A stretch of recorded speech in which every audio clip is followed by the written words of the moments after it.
Well, welcome. Okay, guys, want to welcome everyone to another edition of our live stream, our new Jack Swing podcast, our halftime chat podcast, everything. Um, we managed to get Stevie out of bed. He's this December code hasn't been too well for him. How you doing, Stevie? Oh, you sick? You sick, Try, Stevie? Oh try to recover from man, the man flu. Try to recover, but I'm here. I couldn't miss this one. it got you. Oh man, we're gonna have to beat it down Yeah. for you. Oh Good to man, see you again, Jackie. Wow. Yeah, we've got our favorite guest, Miss Jackie McGhee, in with us today, and my it'd be people. great, Jackie, if you can introduce our special guest who's joining us today, I ain't Mister special. the producer. Yeah, well, you're your first time on, so you're special for every guest is special. No So, doubt. Jackie, do you want to introduce Mister Declare? Okay, so Reese, producer declare Reese Johnson. He has been in the music industry for a long time. We met back in '94 or '5 when Right. it was time for me to work on my second album. And Hmm. my A&R at the time too. I had two people working as my A&Rs. Um, one was Dominique Trenier, the other one was Wendell Haskins. And Dominique worked for MCA Universal, and Wendell worked for Hiram Hicks, my manager. So both of them, were looking, scouting out producers to work with me. And Reese, so they came across Reese. And Oh Lord. Reese is he was a hidden beast, and I can say the reason why I can say that is because when I met him, right when we got in the studio, I was like, oh my gosh.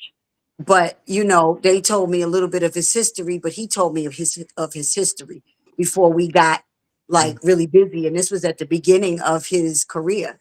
Of course, after that, who did you work with first, Reese? Did you work with me first? No. No, I had a few a few major things here and there, but you were the numero one. You I was the first, first yeah, first the big one out the major, gate. yeah, the first major artist straight out of MCA Records. So you were number one. That's why we still here today, girl. Yeah. But he went on, of course, after me, he went on to work with so many big artists, and Alicia Keys is one of the biggest ones. And he actually taught Alicia a lot of stuff. And it's so crazy because you know how when people tell you that story and you like, I believe Reese because that's my brother, but you don't believe it until you hear somebody else really tell you. Say it So right. Who's the this guy that guy, said it though? Who's the guy that said um what's his name? if you if you want if you want to I say can't even think. I names? can't even think of his name right off the bat. But he worked with Andre Harrell and them, and on top of it, he was with before that he was with Alicia Keys's manager Jeff, and he had asked me. I saw him. When was it? Almost 2 years ago. I ran into him in Atlanta, and he asked me who I was working with, and I said, do you know producer declare Reese Johnson? And he was like, Reese Johnson? What? You working with Reese? I was like, yeah, I've been working with him for years, off and on. And Right. he said, man, listen, Reese was the reason why, it is the reason why Alicia Keys is who she is today. He was like, we had Reese with Alicia from the beginning, working with her, molding her, trying to find a sound for her and Mhm. everything from the beginning. So I was like, I had to call Reese, and I was like, you was telling the truth. You was telling the truth. Um, And but the not truth is only, that the truth is at that point she really didn't have a sound. You know what I mean? Was that when she was in Yeah, Colombia? she was under Columbia and Sony, but at that time she just didn't have a sound, and she was kind of singing like Erykah Badu. You know what I mean? And it was just a hard, gradual thing because she was trying to produce at the same time and trying to craft her sound at the same time. But she was really just singing like Erykah Badu in the beginning. But as time went on, she ended up finding her voice. You know what I mean? Yeah, Yeah. it was Goodness. crazy though, but it's a lot of ill stories that go along with that Yeah. right there. But I'm gonna leave it right there. Yeah, no. Along the evening, we'll be able to go tap in and out of some of those stories. But you could talk to us about your more recent work that you've been doing with Miss Jackie McGhee. Whew, Lord, Um, what's that been like? tornado right there, man. That's so terrible. I love you to death, girl, but um, a lot of the work that we did back in '94, I knew we had did a couple of songs back then. I knew they was gonna be hits, but unfortunately, she got dropped from the label, and it really it crushed me. It crushed me and one of my partners that a lot of writing with her, and then we had kept writing, we had kept producing on and on, but I knew this one song that we did. I just knew it was gonna be a hit record, but she got dropped from the label. You know what I mean? So we had lost contact with each other for what, about damn near 10 years almost. Hmm. Yeah, Hmm. we had completely lost contact with each other. And to the internet happened. Like social media brought us all back together. You know what I mean? Because back then we had to deal with people's address, telephone numbers, and so forth. So with social media here, it was like you start searching for people that you done lost contact with. You know what I mean? And then one day she Yeah. just hit me out of the blue and she was singing a song that we did. And I was like, oh my God, really? And she dropped the number. I called her and she started singing on the phone. I was like, oh my God, where you been? You know what I Hmm. mean? And that's been about 7 years ago. You know what I'm saying? So we Wow. just connected right back together. It was just like we never missed a beat. You know what I mean? So we just started, you know what I mean, start putting stuff together, just putting songs together, getting ideas together or whatever. And the story is still written, as far as I'm concerned. You know what I mean? That's my Yeah. girl right I give him all kind of hell. So there. Stevie, Yeah, if she you like to ever fight, man. want to That's the know problem. if I'm terrible in the studio, you can ask that one right there because he'll tell you I am the worst. You gotta have tough skin to deal with it. You know what I mean? Like your skin gotta be real tough to deal with it. So when she be it be right over my head. Okay, okay. You know what I mean? You can't be soft. You know what I'm saying? I don't like that this week. I don't like that sound. Blah blah blah. I'm like, hey, okay, come on, come on. Yeah, he does. He does. Even That's how I carry her. You know what I mean? with No More, he we had started it before I left Atlanta, and we had an idea of it already down, and he took it to the next level of adding the guitars and the drums. Now, Yeah. Stevie think I went too left on that one, but Okay. I had to, to be fair, with all of it, Reese knows me, and Reese knows that, like, when we fell out of contact, we didn't fall out of contact really until like maybe 2000 and something, because I went to his house and all kind of stuff a few Oh yeah, I times. forgot about But that. yeah, you bugging. Yeah. So then it was a 10-year period, while I was married, which I'm almost divorced. We don't have a divorce party. So almost finished. I think it's gonna be finished at the end of the week. Oh, let's pray before Christmas. No, after Christmas, but before the new year. But Right. anyway, so when we got back in touch, we had already started like, okay, let's do some stuff. But then, going through all the stuff that I was going through, I was like, I don't know if I want to work.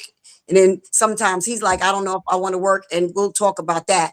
But for No More, he was the one that said, look, I'm putting some guitar and some live drums, some real drums sounding, Mm-hmm. stuff on it, because I want to take it to another level. I want to take it to that like In Vogue level.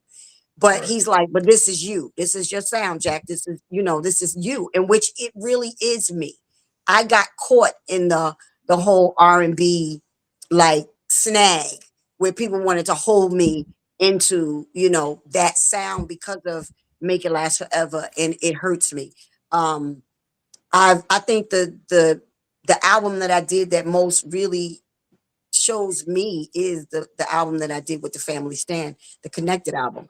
Um I never really got to do what I wanted to do with Universal. It was always I had to be coached through what I had to do. You know, it was like, oh no, you need to do this, you need to do that, you need to do this ballad, you know, but then y'all put out Skeezer first. That didn't make any sense. You know what I mean?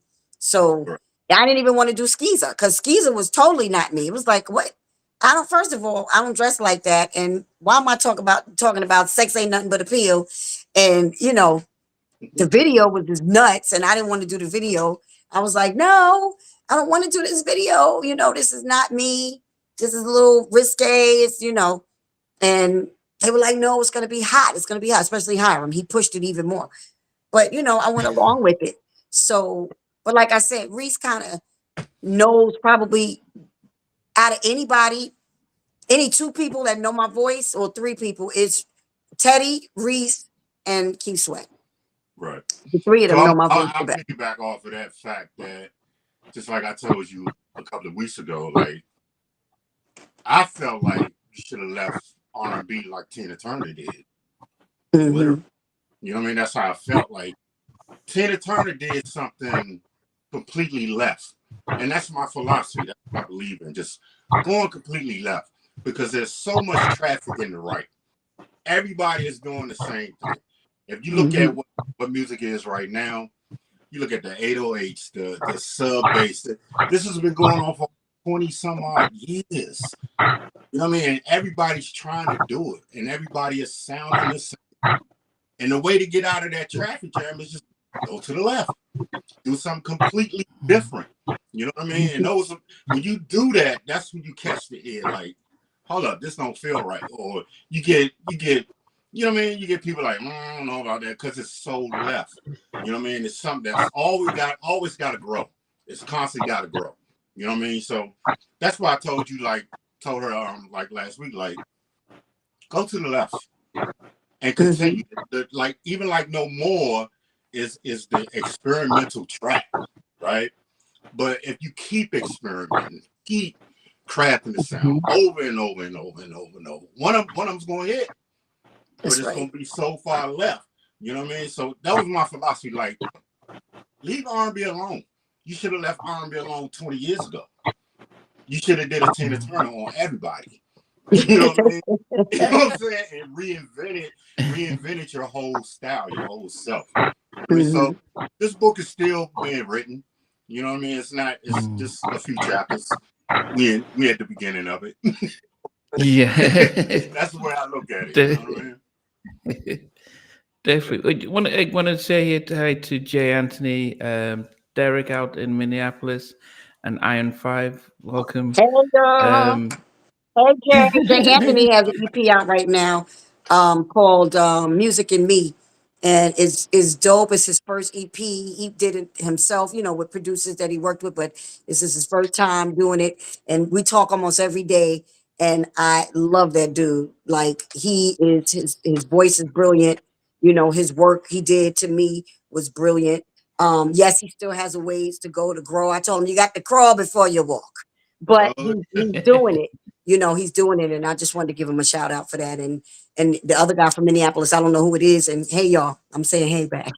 Yeah, no, Derek's here. Hey, Derek. So let me ask Steve a question.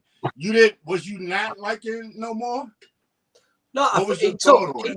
It took a few listens. Like, for what you're saying about going left, you've got to understand that a traditional R&B soul listening community, the one thing I hear and that they don't seem to like, the sound that clashes with what they're used to hearing, is like guitars. You have like a rock guitar in an R&B track, right? You know, right. It's the one sound instrument that them listeners are like, ooh, a big guitar screeching in your face. It's not the thing. We're used to like 808 drum tunes, you know, from the soul and chord changes and warm sounds, you know. But you take a clashing, and even live drums, if you do them in a rock way, you know, you're going to see that crowd veering away from that. And you're talking about Jacci going away completely away from that sound into a more like, it's almost like an AOR, a fusion of like AOR pop, still got an R&B feel to it, Right. you know, you're going into the pop charts, and that's not a bad thing. You're going to get a different. It's definitely a fusion, right? Yeah. And that's how music for me anyway is created, through a fusion of various styles. You know what I mean? So I get what you're saying, but I mean, that you know, audience a lot that you of searching Jackie's for, audience not is gonna be it your regular audience. You know Yeah. what I mean? So the whole thing, you always gonna have your main audience, your main R&B audience for Jackie, but it's all about creating that younger generation that wants to hear things different. You know what I mean? So that's why it's an experiment. The whole No More track is definitely an experiment. You know what I mean? And like I tell Jackie, we're gonna keep experimenting. You know what I mean? Because our whole career has been this glorious, pretty pianos and pads and strings and so forth. So like I said, I get analysis of what Tina Turner did. She left it. You know what I mean? She left it and grabbed a whole new era of music that's great and loved today because of what she did at that point in time by changing her entire style. You know what I mean? So yeah, I get it. It's a clash. It's this, you know what I mean? It's a little bit of that, a little bit of this, you know what I'm saying? So that's why I tell Jack, we're gonna keep experimenting and grab a new ear, grab a new audience, grab a new people. You know what I mean? Well, that's the thing. So with going left, which that's what I'm gonna do, because R&B they don't accept me anymore. And I'm gonna be real. You know, everything is make it last forever. That's not me. That was me and Keith Right. Sweat. Exactly. And I can't do that anymore because Keith Sweat moved on and he used other people to sing my part, which of course nobody will ever sound like the record. The record is a classic and it's a blessing. But at the same time, I can't stay stuck in that, you know, and just be, oh, okay, I'm just going to live off of Make It Last Forever. They don't even see me perform. So really what I'm doing now is I have to go left. No, I'm not going to not do no R&B sounding tracks. Of course I am. But at the same time, I'm I'm stuck in between a rock and a hard place. You know what I mean? Like, do I stay true to R&B, which have to, you know, the old school, and I hate saying old school, but with our people, they don't buy no fucking records. Let me be clear. I'm sorry. Y'all know I don't mean to curse, but they don't buy no records. And it's hard. Like I can say from being with Toto and doing that rock stuff that I did with Toto, I see how people come out in droves like to go see them. And they getting, oh, I'm 58. So you already know they way older than me. They still sell out places that they go in Europe, Japan, wherever. For us, we got to have 15 mofos on the same show just to, you know, Sell bring in an 5 tickets. audience. Right. So I'd rather start over and they say, oh, we know her from Make It Last Forever. It Hurts Me, Skeezer, you know, um, whatever the other song was that I did. Can't even remember. But The but 90s. say, oh, she's Period. doing something new. She's doing something different. Let's check her out doing this. And if they don't, it's going to be new people that's going to like what I'm doing. If I got a younger audience, that's beautiful because I'd rather have the babies, you know, hearing the different, you know, music genres that we can do. We should not be held caught in a place like when Stevie Wonder did songs in the key of life and what's his other album that I thought was just, you know, it wasn't Stevie and them weren't R&B, just like the Isleys. I don't care what nobody say. People want to say, oh, the Isleys were so R&B. No, they weren't. The Isleys had mad guitar on their stuff. You know, they were a band. So You know, they I don't mean to played cut you off, Jack, but you know, Earth, Wind, and Fire was the same way. the Earth, Wind, same and Fire way. was a jazz band That's before they right. became Earth, Wind, and Fire. You know what I mean? That's So right. it's weird. Like you just gotta experiment. Music, sound, everything is an experimental thing and an experience. You know what I mean? You just have to experience it, and you have to have you have to let your gifts go. You gotta let God do what He got to do within you to let it Yeah. go. Just be free with it, free with the sound, free with everything, and you get that gift in all kinds of ways. You know what I mean? You scatter it around, you give it how you got to give it. You know what I mean? Regardless of what people think, it's like you do what you want to do. You create what you want to create. It's an enjoyment for yourself. You know what I mean? That's the whole gift. The gift of giving. You know what I mean? So It's we're like gonna keep her. experimenting. That's the way I look at it. We're gonna keep It's experimenting. like her. Her didn't come with something else somebody else was doing. She Yeah, came with what she does. And even Alicia, we could go to where Alicia, you know, exactly. what she came with. She came with something that nobody else was doing. And that's the thing. Oh, is it a problem that I'm doing it because I'm the age that I am? Maybe that's what it could be. But I don't care because I'm still going to do what I do. You know what I mean? I Right. can't be stuck in a place where I can't perform and be who I am on stage. I love R&B, but at the same time, when my stuff was supposed to be hot, when it was New Jack Swing, and that's when I came in with New Jack Swing. I came in with Teddy. So, but MCA dropped the ball. It was the Shantae Moores and everybody else that they wanted to put in front of me. So it was like, okay, y'all have that. Y'all did that, and everybody else had their day. I still have not had my day. And that's what I feel. I haven't had my day Right. to be the true performer that I wanted to be. I didn't have my day. I sung for everybody else, basically. But But tell Namdi, you, you can jump in. I'm gonna give you a Wait, let story. let Namdi jump in for a No, second. no, go ahead, No. Reese. So back in early 90, I'm gonna say maybe 97, 96, 97. I met Anthony Hamilton, and Anthony Hamilton was going to Uptown and MCA at that time. So I went in the studio with him, and I had this track. Me and another guy had wrote this track for him, and I remember being in the studio with him. I'm sitting behind the console, and I'm hearing his voice. I'm listening. I'm just literally just listening to his voice. And the track that I had, I remember turning around looking at my partner. I was like, "This ain't the track playing, bro." And he was like, "Yeah, I know." I said, "What are we doing? This is not this guy sound." I said, "He's Sam Cooke. He's older. He's Otis Redding. You know what I mean? This is the type of song we need to be doing." And the record company was so adamant, just finish the song, just do the song. You know what I mean? This is when I was with Uptown and Andre Harrell and all of them. So went on and did the song. And the funny thing, like I said, it's probably around 96 or 97, whenever he came out with his first single. When I heard it, I was like, there it is. Mhm. That's what he needed to be doing. That's what we needed to do with him back then. You know what I mean? So everybody, you're going to find your sound. You just got to Right. give it the right people to find that sound. You know what I mean? And that was one of the most pivotal moments for me as a producer. You know what I mean? Because I know I hear it. You know what I mean? I know what it needs to do. You know what I mean? But when you're not in control of that situation, you just gotta let it go. You can't do anything about it because you got so many hands that's in control of it.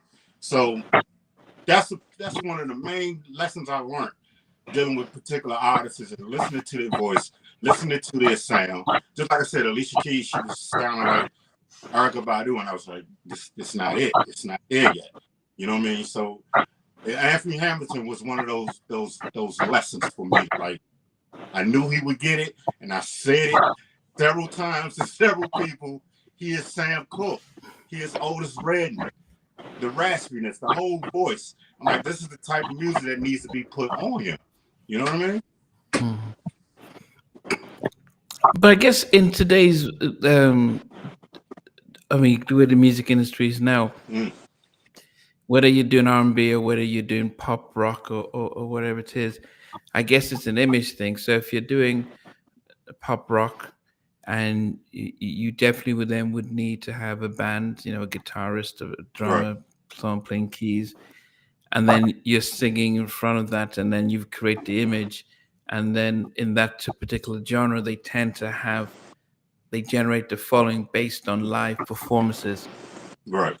And I guess, in R&B, it's either, you like Karen White, she performs like when she's on stage. Others would just be relying on their vocals. um so you've got to bring something extra, but you don't necessarily need the Right. band. You have a backing Right. track.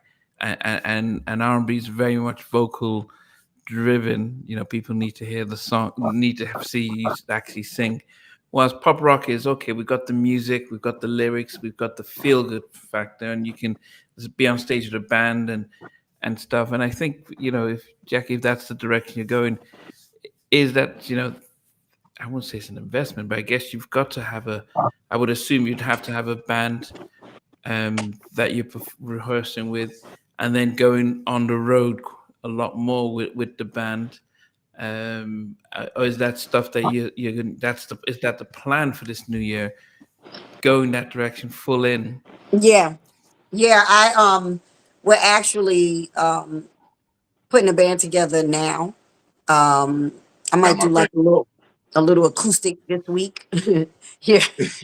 Reese is like Reese is in Atlanta, but he's like, I'm gonna be in the band. He's not I'm playing playing with me. bass. I'm on my bass. Yeah, You know what I'm but I have the drummer already. I have the guitarist, and I need a keyboard player.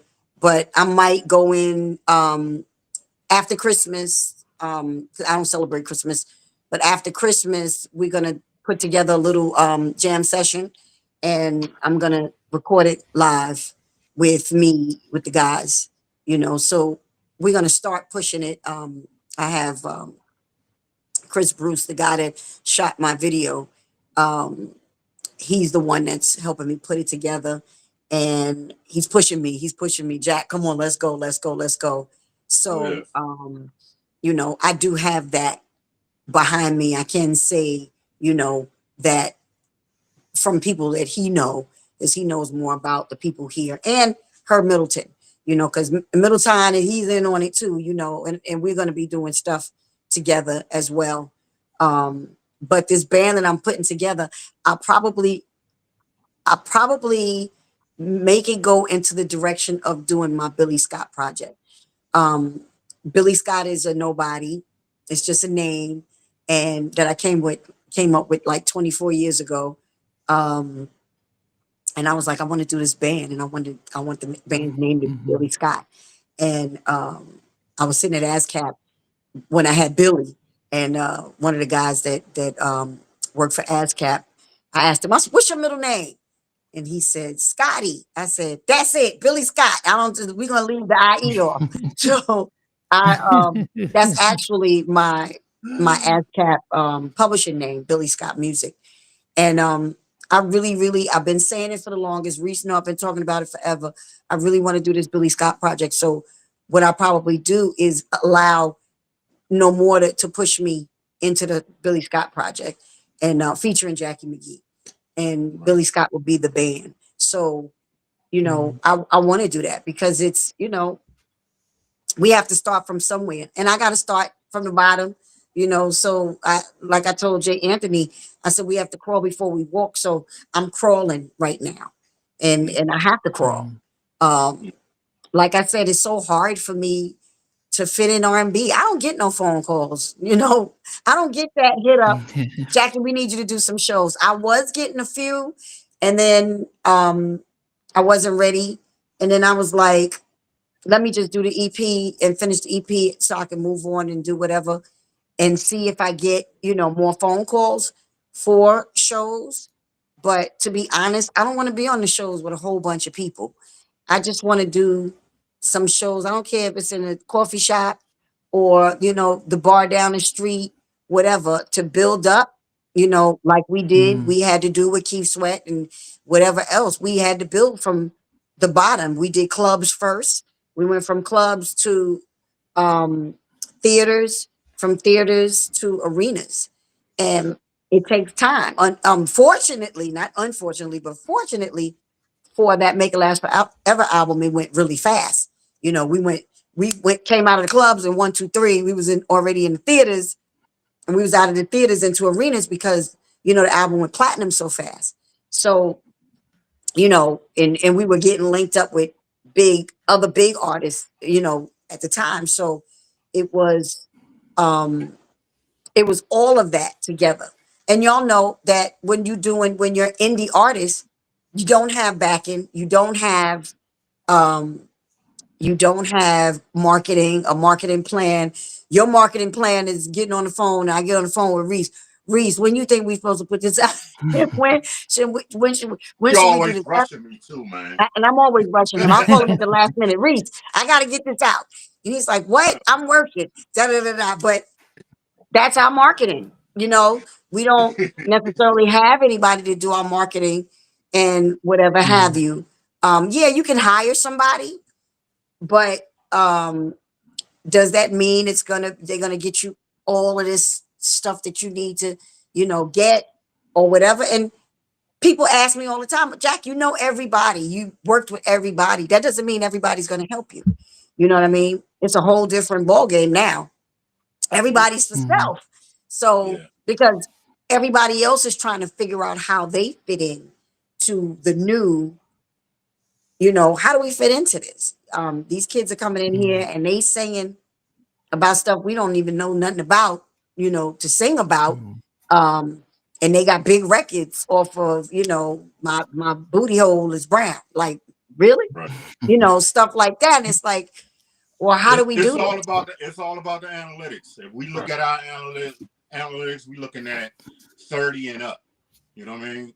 As we look at the stats, we look at the analytics. We don't see a lot of 20s and down. You know what I mean?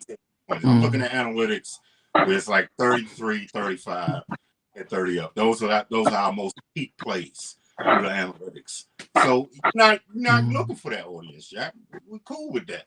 Right. You know what I mean? We're cool with that. Let it be what it be. And I like what Hopeful was saying here is that labels really come into the communities to gauge what we want to hear. They assume we don't buy records, but they we got behind Jodeci even when they had D'Angelo, Shy, different artists, Erica Badu, people who were different. Yeah. If we like it, we back it. But y'all But do. Y'all do, Namdi and Stevie. Y'all do. That's the Y'all know UK. about music. That's right. Y'all know about music. That's Europe the is UK, very baby. different from here. Y'all know about music. Y'all know the artist. Y'all break it down to the producer. Stevie, he always surprised me. He know everything. And Right. it's y'all support them when they come. Let me So cut. when Hold on, Jack. Let me cut you off. no, go ahead. Where did Tina Turner go to become a To hit? Europe. That's right. Exactly. Europe. My point. That's right. That's my point.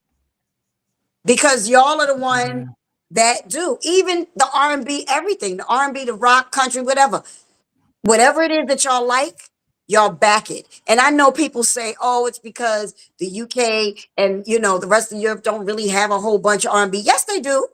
Yes, they do. And they need to stop saying that. It's not fair because the United States is not fair when it comes to music. They want Yeah. to play our shit, but they don't want to play the stuff from other countries, and it's not fair because they want other countries to play our stuff. It's like I call it it's spade a always like a spade. reverse. You know what I mean? It's like Right, when the Beatles came to the United States, it was a wave. You know what I right. mean? It's like a reverse type deal. I don't understand that, but that's what it seems like it does. You know what I mean? Like the Beatles came to the United States, it was like, oh my God. You know what I mean? And then we go over to Europe, and then it's like, oh my God. You know what I mean? So a lot of stuff is manipulation, mind control, and so forth. It's all about influence. You know what I mean? Like we get deep. You know what I'm saying? It's all about influence. So the artist that's manufactured, so to speak, to influence a certain generation based off of their agenda within that generation, that's what you see in the United States. Right. That's right. I mean, I know we're going to go into the sort of the EP that you guys are working on and sort of some of the dates. But before that, though, you did, Jackie had a single that had that Houdini sample that you wanted to see if some of the producers out there who will always say, "Yeah, we can make tracks and stuff. We're going to give it a shot." I know that you I'm mentioned still that you trying to didn't get as many, and it's still going on and stuff.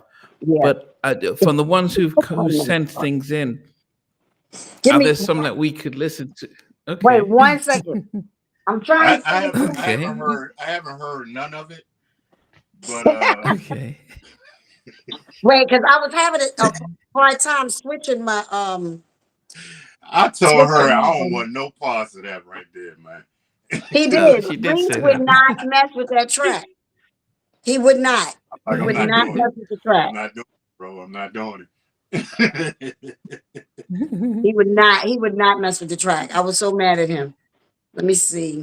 I'm gonna see if I can switch my Gmail over on this one. Last exit booking said just came back from seeing Loose Ends and Change live in concert. Oh, nice. Is that Loose Ends without Loose end.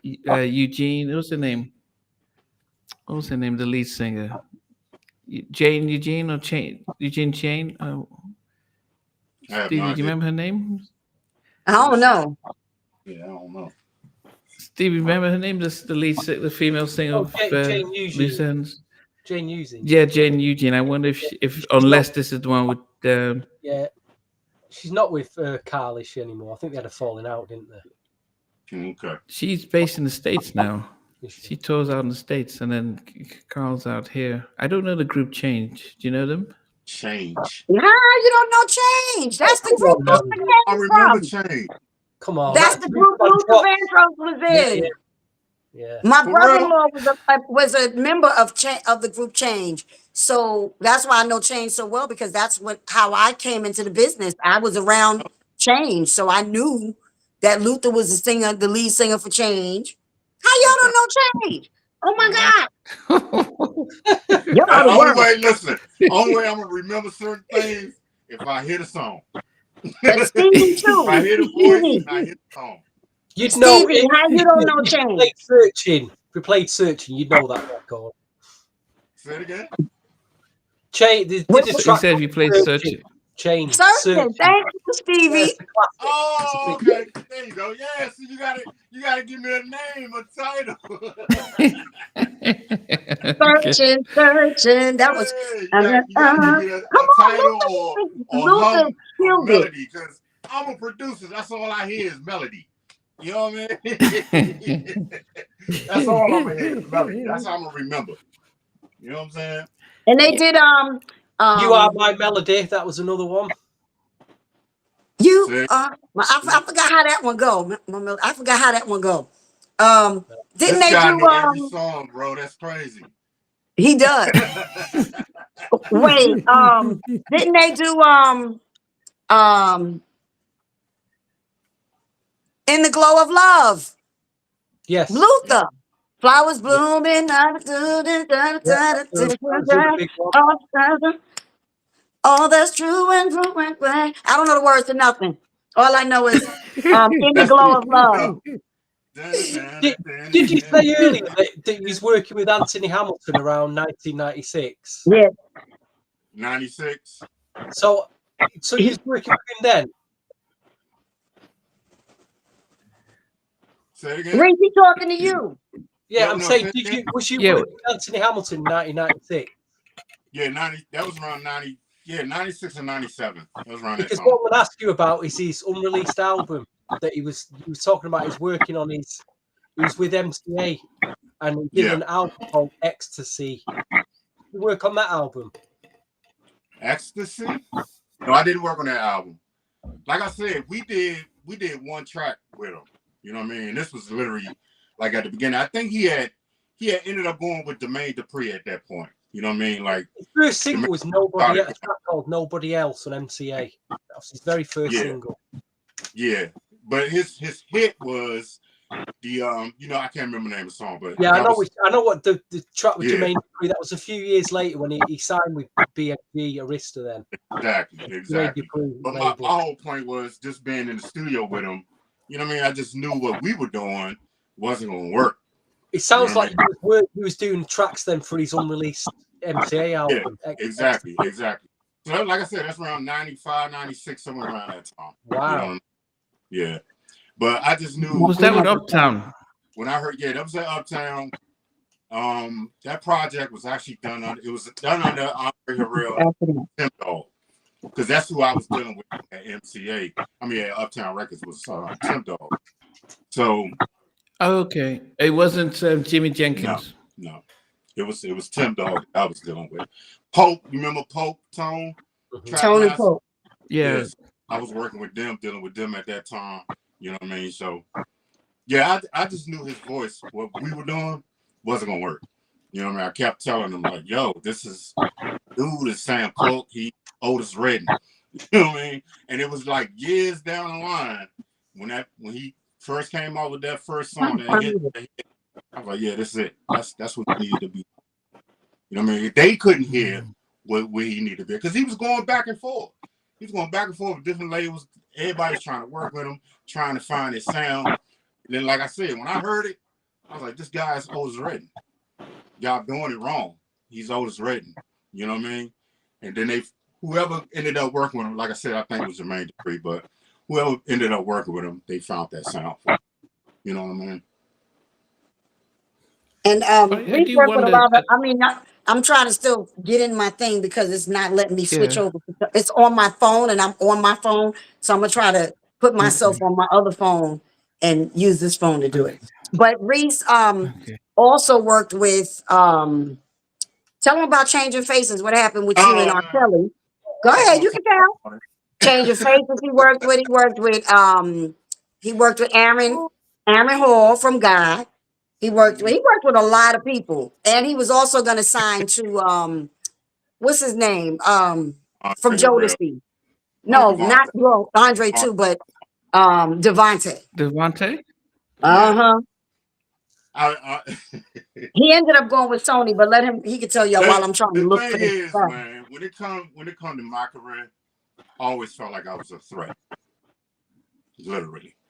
And the thing is, where I come from the go-go. I don't know if y'all know about Washington D.C., the go-go scene. Is that EU and doing the button? Yeah, EU, Red S's, and all of that. So I come from a musician background, being in D.C. So, 15, 16 years old, had my own band, the whole nine. So, it was even like, for instance, like Chucky Thompson, man, was real close. You know what I mean? But in that area, it's just like I always was like a threat to all other producers. You know what I mean? So it was, you know what I mean? I had to deal with a lot of this, that, a lot of politics and blah, blah, blah. But the thing, at the end of the day, none of them could change me. They knew I wasn't going to confine to their rules. That's just who I am. You know what I mean? So whenever I was asked to do this or asked to do that, I had an opinion as to what I'm not going to do and what I'm going to do. You know what I mean? So I wasn't the quote person that, you know what I mean, that do what I'm told to do. You know what I mean? So it kind of like, you know what I mean, it did what it did with me in the game as far as, you know, get certain placements and doing, you know, huge, big records. So I'd rather deal with my own soul than to sell my soul. You know what I mean? So our career consists of little bits of this, that, and this. You know what I mean? But I maintain my integrity and maintain my morals inside of the business. So I just wasn't going to sell out or sell my soul to the whole thing. You know what I mean? So I'm gonna talk Some about people those. ask, is that real? People ask, is that real selling out like that? I mean, is it? I mean, it just feels like something that we hear conspiracy theorists say, but Bro. I mean, I can imagine if they're saying, you know, compromise on your artistry, but you're talking as if it's more than just changing your artistry. Better bet it. It's real. That's all I can say. It's real. I've seen my fair share, and I ain't gonna say certain names when it comes to this. You know what I'm saying? I seen my fair share to know, yeah, this is real. You know what I mean? And then one of the main things I remember probably around 99, 2000. I remember asking myself, like, why are these people paying me $40,000 a track, right? And I could kind of see a particular track I may produce lyrically and musically And I can look at some of the words and be like, okay, y'all gonna give me 20,000 for this one, but y'all gonna give me 7,500 for this one. You know what I mean? And that's what kind of triggered my mind. Like, this is all about influence. You know what I mean? If my artist is singing about this, that, and the third, it's an agenda for it to influence a mass of people. You know what I mean? So that's why, again, I always had my own opinion in the midst of moving around in this business. You know what I mean? For years. But they knew they couldn't change me. I'm always stay solid. I mean, from the way I grew up, yeah, I gotta stay solid. I gotta stay true to my word. So I wasn't going to sell out. I wasn't going to compromise my integrity or my morals in it. You know what I mean? So that's what it was. That's why my career as a producer has little bits and pieces in it. You know what I mean? But at the same time, I also was a threat to the industry too, because of what I knew how to do. You know what I mean? So again, my music was just little bits and pieces here and there. And that was fine for me. You know what I mean? I didn't want to sell out my whole entire life, my whole soul to this thing, knowing that I know what it is and what it's all about. No, I'm good. You know what I mean? Yeah. Did you actually get in the studio with Aaron? Because he's one of our, when we think of our roots to New Jack Swing and Aaron. Yeah, I got in with Aaron. And this is during a time where it wasn't no internet. You know what I mean? You literally had to physically be in the studio with him. You know what I mean? So Aaron project was cool. But again, I just started seeing all the craziness. You know what I mean? So again, I wasn't going to sell myself out during the process of it all. You know what I mean? So I'd rather step. Did you do a song with him? Did you record anything with him? Yeah, I did 3 songs with Aaron. I did 3 songs. On which album? Is it the sophomore album? No, it's his last album. His last album that he did. It's Inside You. I believe that's the name of the album. Inside of You. That was his second MCA album. Yeah. He did 3 albums. What was his last album? Sorry? What was his last album? Adults Only, but that was on an independent label. That was about 15 years ago. Yeah, it's been about that long. It was his last album. I can't remember the name of the album though. But yeah, I got like 3 songs on him in that album. Do you remember any of the songs?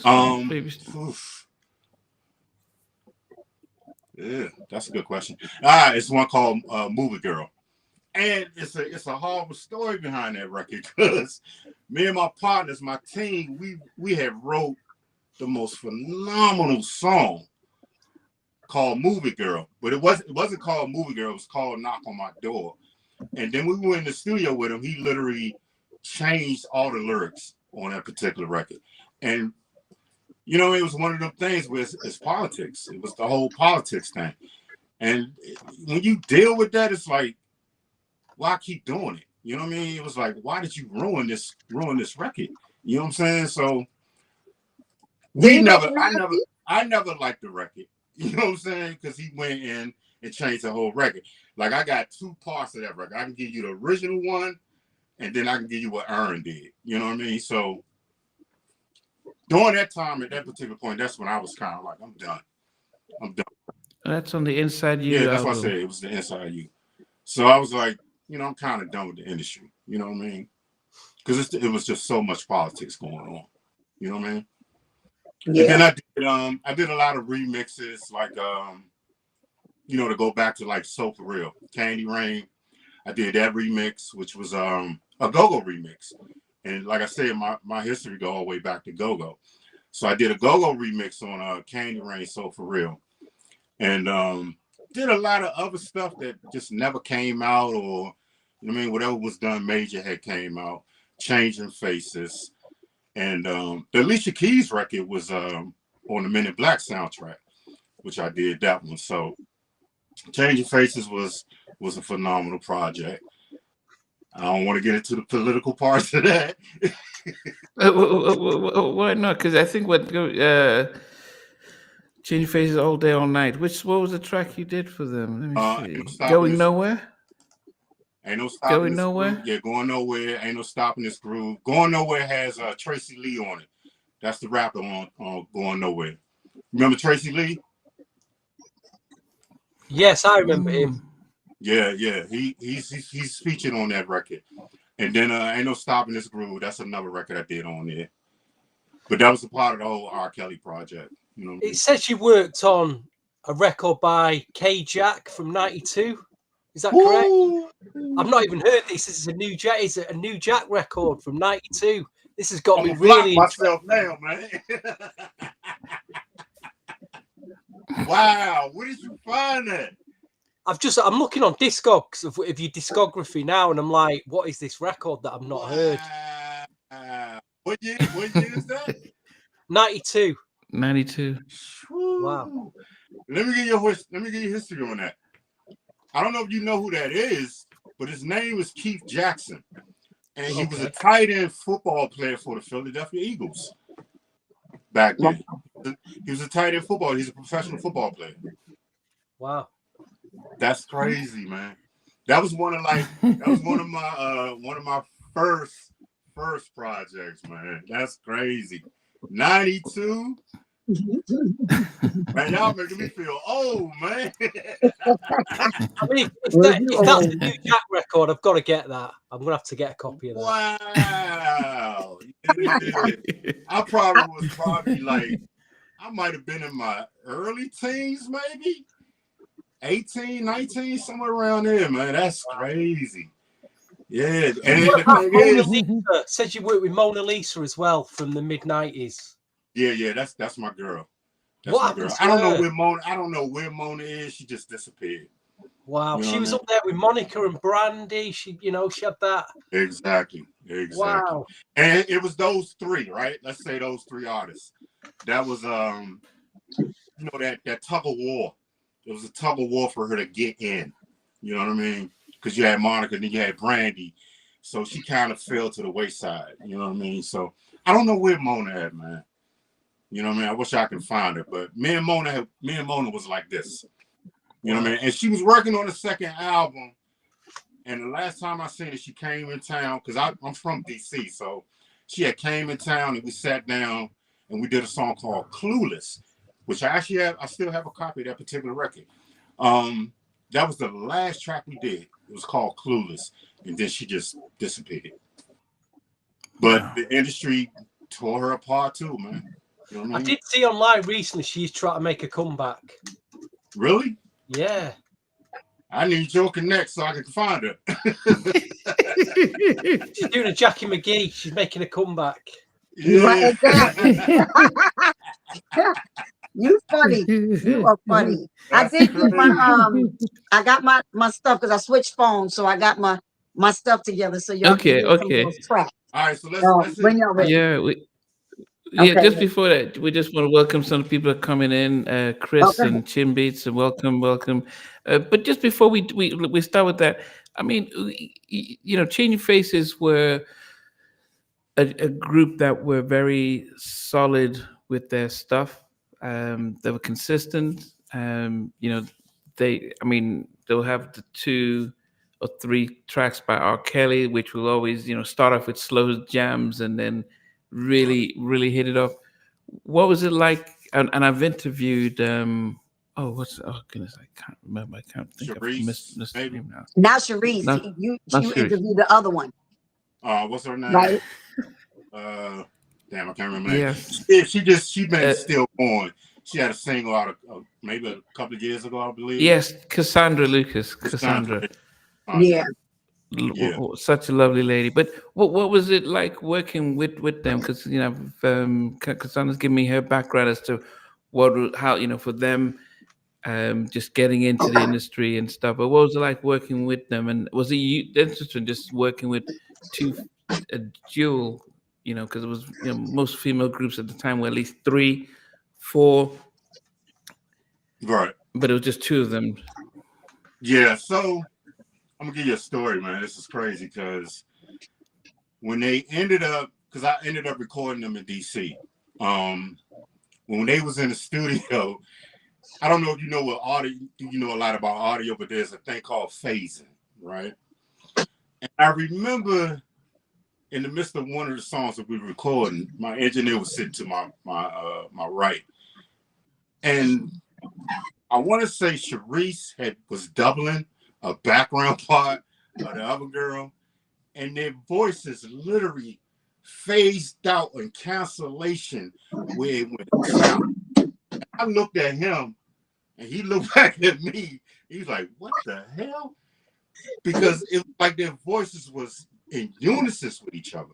It was the weirdest thing I've ever experienced in the studio. Literally. When she went back in there to sing over top of her dub, the voices were so narrow and so imprecise with each other that it canceled the other girl's voice out. That was one of the main things I remember about recording them. But other than that, they were good. They were good. I had fun doing both records with them. The thing is, what I would do is post-production. You know what I mean? I would write out, because you'll see that I'm actually a writer on Ain't No Stopping the Groove. So I would write my own parts and write, hooks or whatever. And you know what I mean, just pass that song on along to the artist. But they were good. It was a good experience. I think we had knocked out both of those songs in 2 days, maybe. You know what I mean? But back then, like I said, there wasn't no internet, no computers, none of that. All this stuff is analog, tape, consoles, and so forth. So yeah, it took about 2 days for us to record both of those tracks. I mean, you know what I mean? But then, yeah, because I know R. Kelly did about 4 tracks there. He did Get Out. He did All My Days with Jay-Z. Well, he did Get Out Part 2. And All Day and All Night. Yeah, but then they had a mix of different producers, even Bryce Wilson. Mm-hmm. But did you get it? But when you were doing the 2 tracks you were doing, were you just, they came in, you did your part and sent it off, or were you, none of the other producers got involved when you were working with them? Most of the time, I produced by myself. That was my thing, because I had my own team of producers and writers. So when they come see me, most of the time that song is already done. Mm-hmm. Same thing with Jacci. You know what I mean? When Jacci came to see me, when she steps in the room, she's gonna hit background already placed. You know what I mean? Because I'm gonna have my own team come in and reference everything. And most of the time, when it's being referenced like that, the artist's like, okay, this is less work. You know what I mean? I can get out of here quick. You know what I'm saying? Mm. So again, it's mainly the team that I had. I had basically 3 people. That was my core team, and that's Shadi Evans and Robert James. So those were my 2 main writers in my team at that time. And then I did all the production, all the instrument, anything that's bass, guitar, drums, whatever, I will play it. You know what I mean? So when they come in, I might have a reference already there. You know what I mean? I'm just leading you on to, laying your background, laying your parts. Same thing with Jack. Jack came in the studio. Parts was already there for her. You know what I mean? Books already there for sometimes I fight him on it. I'll be like, who's that? Who's saying? But what I would do, I would make sure, you know what I mean, I get at least 16 tracks of her. Because back then we had to do like 24 tracks. We had to do so many stacks just to make the vocals big on tape. You know what I mean? Compared to what these youngers got out here today. But she would knock down maybe 16 tracks, and we would dub all that down and shoot it down to a 2-track sub mix. You know what I mean? So I would still get her voice. I would get everybody's voice inside of the record. You know what I mean? But I was still, if she, like Jackie would be like, I don't want that, I didn't take that off. Once she gone, he did what he wanted to do. I'm slipping that thing right back in there, man. But with All Day and All Night, though, the album itself, did you? And I don't know how it's for producers and writers when the album is being made. Is there a voice when it comes to picking singles that are released? Does the producer just have any say, or is it pretty much okay? We're gonna go with R. Kelly because he was the hit maker back then, so we just released all his stuff. And... So, like for instance, when you talk about that particular record, I was the B-side of the single of that record with R. Kelly. You know what I mean? And I only want to go into this, but I'm going through a fight right now where R. Kelly has taken some credit for a record I done which he had no part of, literally. So I was the B-side of that particular single. So it's politics. It's the music business. You know what I mean? It's that simple. It's the music business as to how they want to critique or flip, or how they gonna get money, or how they gonna steal money, so forth and so on. So it's all politics when it comes to that. So I ended up on like I said, I ended up on the B side of that particular single. I had no say on that, or no one has really no say. It's about who was that hit maker, just like you said. R. Kelly had a string of hits with them. He get first choice as to who's what single's gonna happen. You know what I mean? This was my first time ever working with him. So I'm kind of happy I ended up on the B side of the single cassette. You know what I'm saying? Out of all the producers that was on that record, I'm like, okay, cool. I got the B side.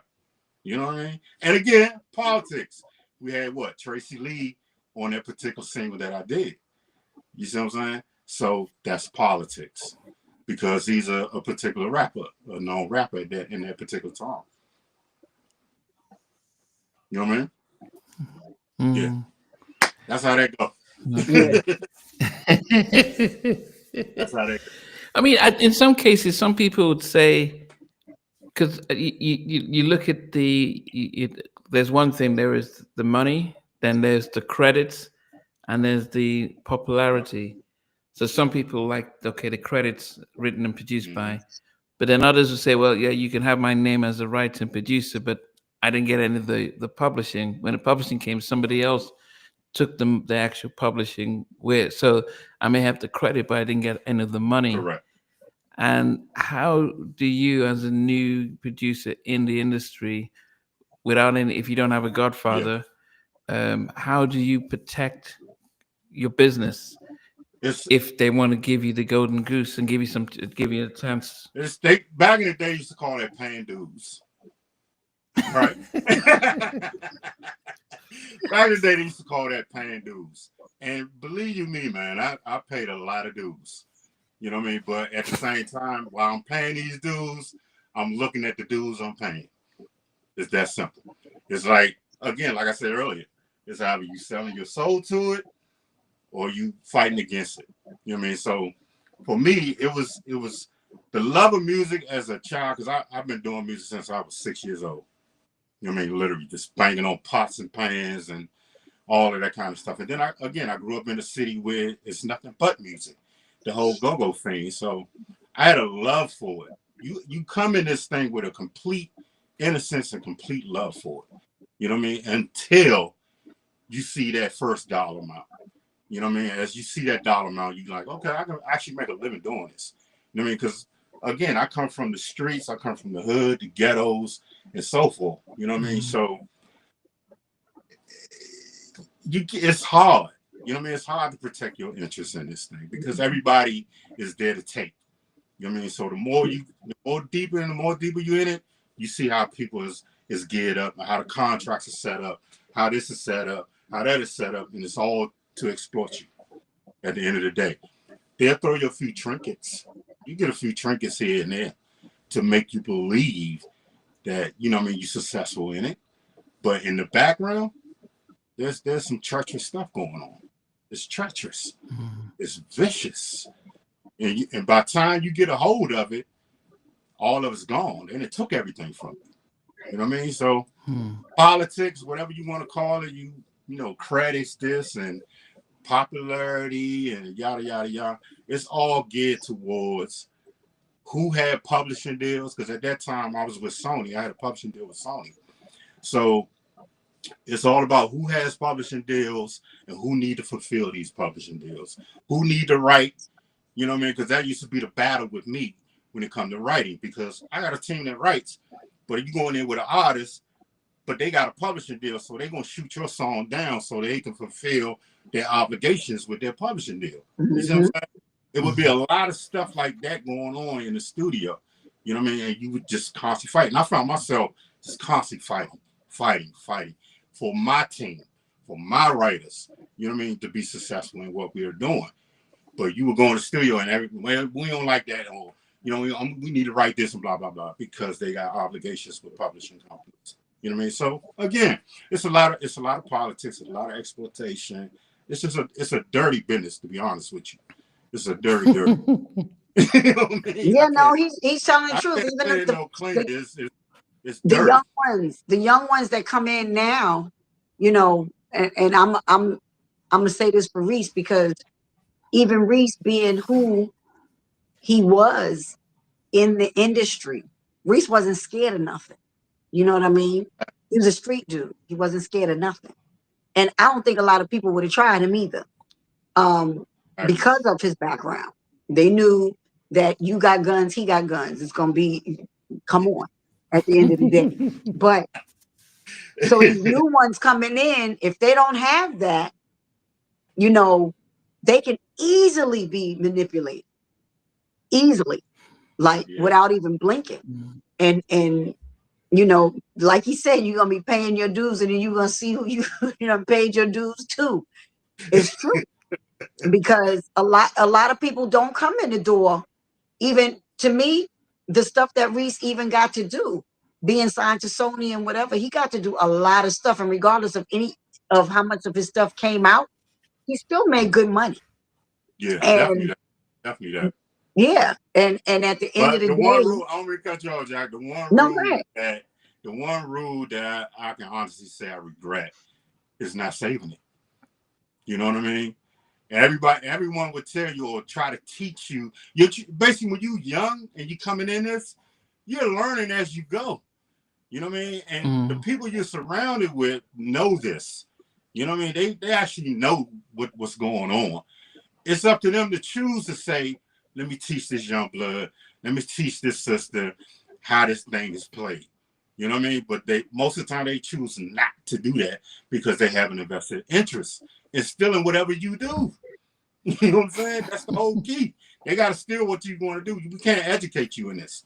And most of the time, it's too late by the time we figure it out that we should have saved everything that we did, or we should have fought for everything that we did. You know what I mean? Yeah. I mean, I remember Carl West interviewing Carl West, and he was like, we were just writing so much stuff, and then we realized, but where's our money? Yes. Yep. And by that time,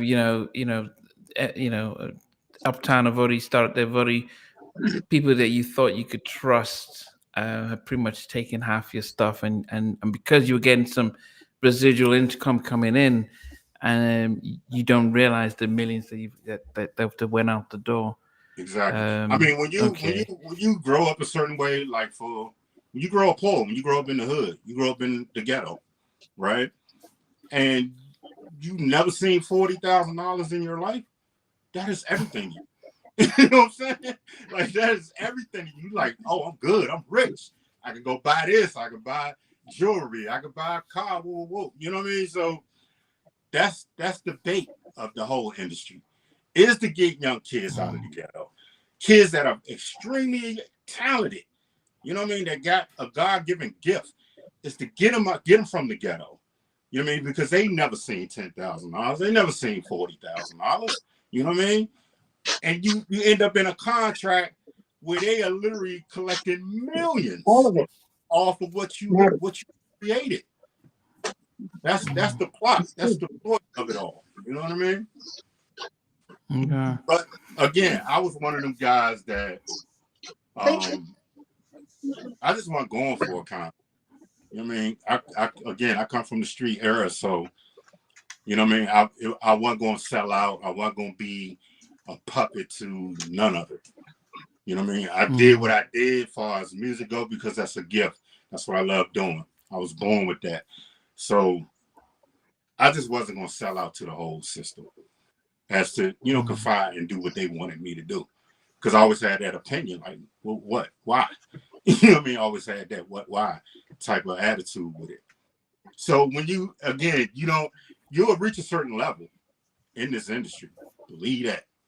You will reach a certain level and then you will stop. Plateau at a certain level. And the ones that have made it to the top of certain levels, oh yeah, they sold themselves out to it.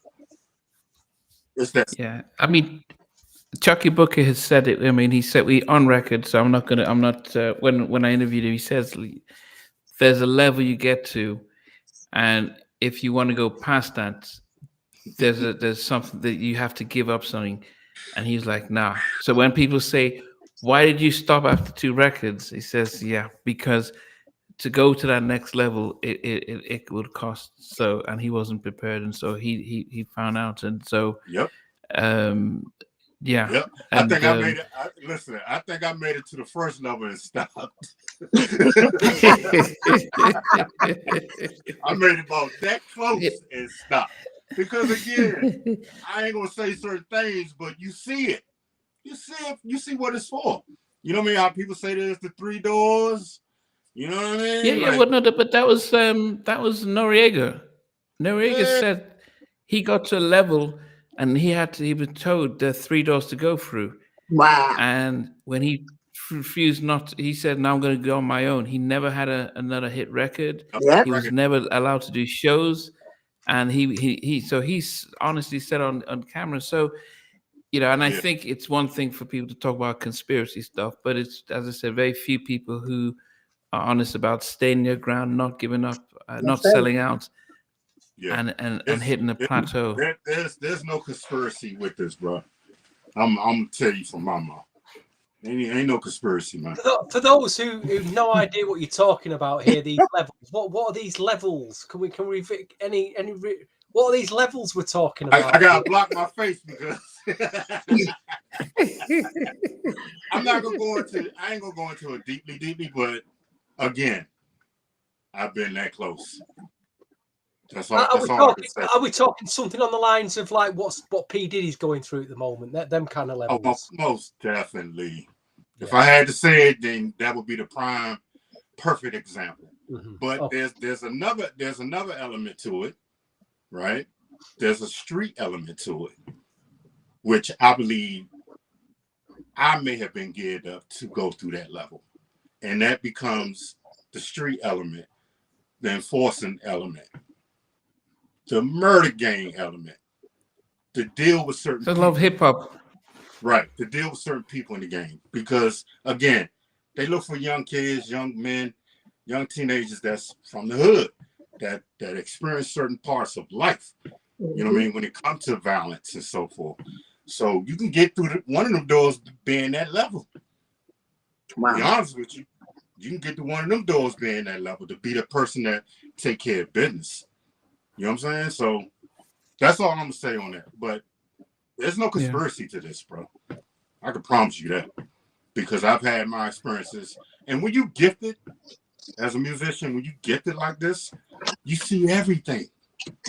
You see everything that's around you. If you're not a person that's using drugs or alcohol or whatever consumptions, or you know what I mean, things that would block your vision, your third eye, you'll see everything. And I just wasn't that person. So I was able to see who was doing what, who was manipulating, who was this, that, and the third. You know what I mean? So when in my situation, I would do a little music here and there, but I always seen that there was this block. Block. I'm like, yo, why y'all not let me get this or get that? Because at one point in my career, around 2001, I had a demo with Michael Jackson. Literally. A demo that was done with Michael Jackson. And I remember going to a Sony meeting. Me and my friend, we laugh about this all the time. I went to a Sony meeting one time, and I was called, my manager had called me. He's like, man, we need you to come up. Tommy Matala want to meet with you. I was like, oh, for real? You know what I mean? And this was right after the demo that was done for Michael Jackson. I get to the Sony building, and I don't know if you guys know, but when you get to one level at the Sony building, you have to go around to get into a separate elevator. So you are met on one level of the Sony building where you got to have appointments and blah, blah, blah. You cannot get above that level without, being able to go around this corner to get into this other elevator. So I remember when I walked up to the counter, I'm like, yeah, I'm here to meet, I ain't gonna say name, but I'm here to meet so-and-so. You know what I'm saying? And it took forever for them to, let me get around the other side of the building. So finally, I get around the other side of the building. I meet that particular person at the elevator. I get up, we greet, kiss each other, blah, blah, blah. I go in the office, she's like, okay, you know, the meeting will start in a minute. You know, we'll come and get you or whatever. And again, like I said, me and my friend talk about this all the time. I'm in the office. There's cameras in the office. But back then, you know, we had no cell phones to entertain our minds. You know what I'm saying? We didn't have cell phones to entertain our mind. And I'm literally sitting there and I have a briefcase between my legs. And I'm constantly peeping over here looking at this camera. And I said, man, they watching me. They watching me. And I sat there for 30 minutes, almost 45 minutes. And I kept looking at the camera. I said, yo, they watching me. They watching my demeanor. They watching everything I do while I'm sitting here. So finally she comes in. She's like, all right, the meeting been canceled. Looking at her, I'm like, what? Y'all made me come all the way up to New York for a meeting. Now y'all cancel meeting with Tom Latoya. I go back to my manager's office. By the time I gets there, he says, yeah, I know. I said, I don't want to say names, but I said, man, what's going on, bruh? He's like, man, just don't worry about it. Just go back to DC and we'll let you know. I did not get to the next level of the song that I did for Michael Jackson after that. You know what I'm saying? Wow. I did not get to the next level to get that Michael Jackson song released. It's like, I got so many ill stories, bro, that happened during my walk in this thing, man. It's crazy. It's absolutely crazy, man. But I did not get past my demo stage of the song I did with Michael Jackson. I still got a copy of it right today with his vocals on it and everything. Gosh, you were so close as well. How close? Exactly. You were so close. But the thing is, why be that close where you know you can ready to sell your soul to something? You know what I mean? Yeah, I think that's the thing is they'll give you the bait to see if you're desperate, and then if you're that close, you're like, yeah, I can taste it. I want to go back and whatever you want me to do because I know that you know I know what it's like. Exactly. And exactly. See, unlike the rest of you, I mean, me and my homie, we laugh about that particular one anyway. We laugh about. I'm talking about Poppy, Jack.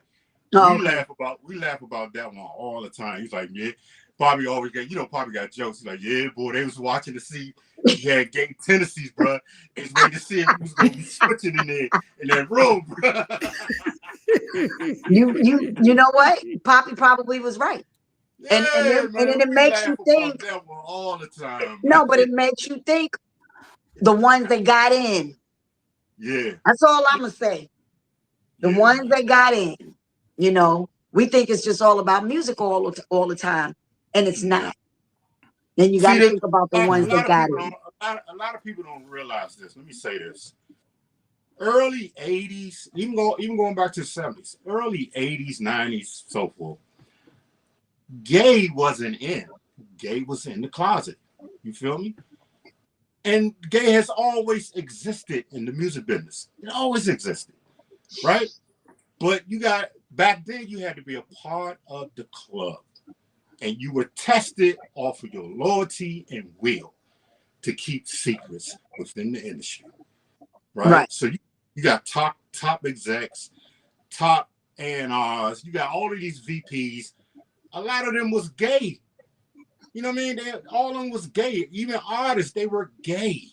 You know what I mean? But in order for you to be invited in, you were tested to keep the secrets. If you kept the secrets, then you will flourish. It wasn't about how talented you was or how much music you made and yada, yada, yada. That was just the front of it all. But if you kept secrets and you were able to trade yourself within the club, you were good. Mm-hmm. You were good.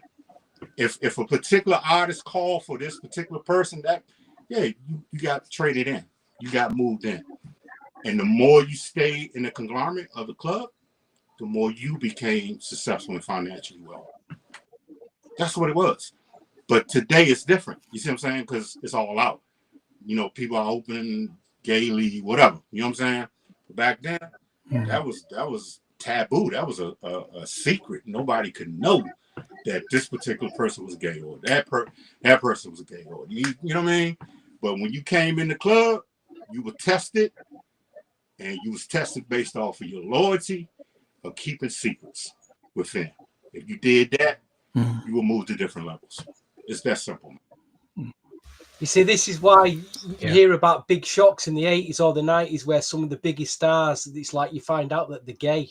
And you're like, whoa, I didn't expect that, you know. But as you said, that all makes sense from what you're saying, them stories you were just telling there. They were probably let in to that side of the industry, them levels, because of what they were really and what they've had to go through. Makes complete sense.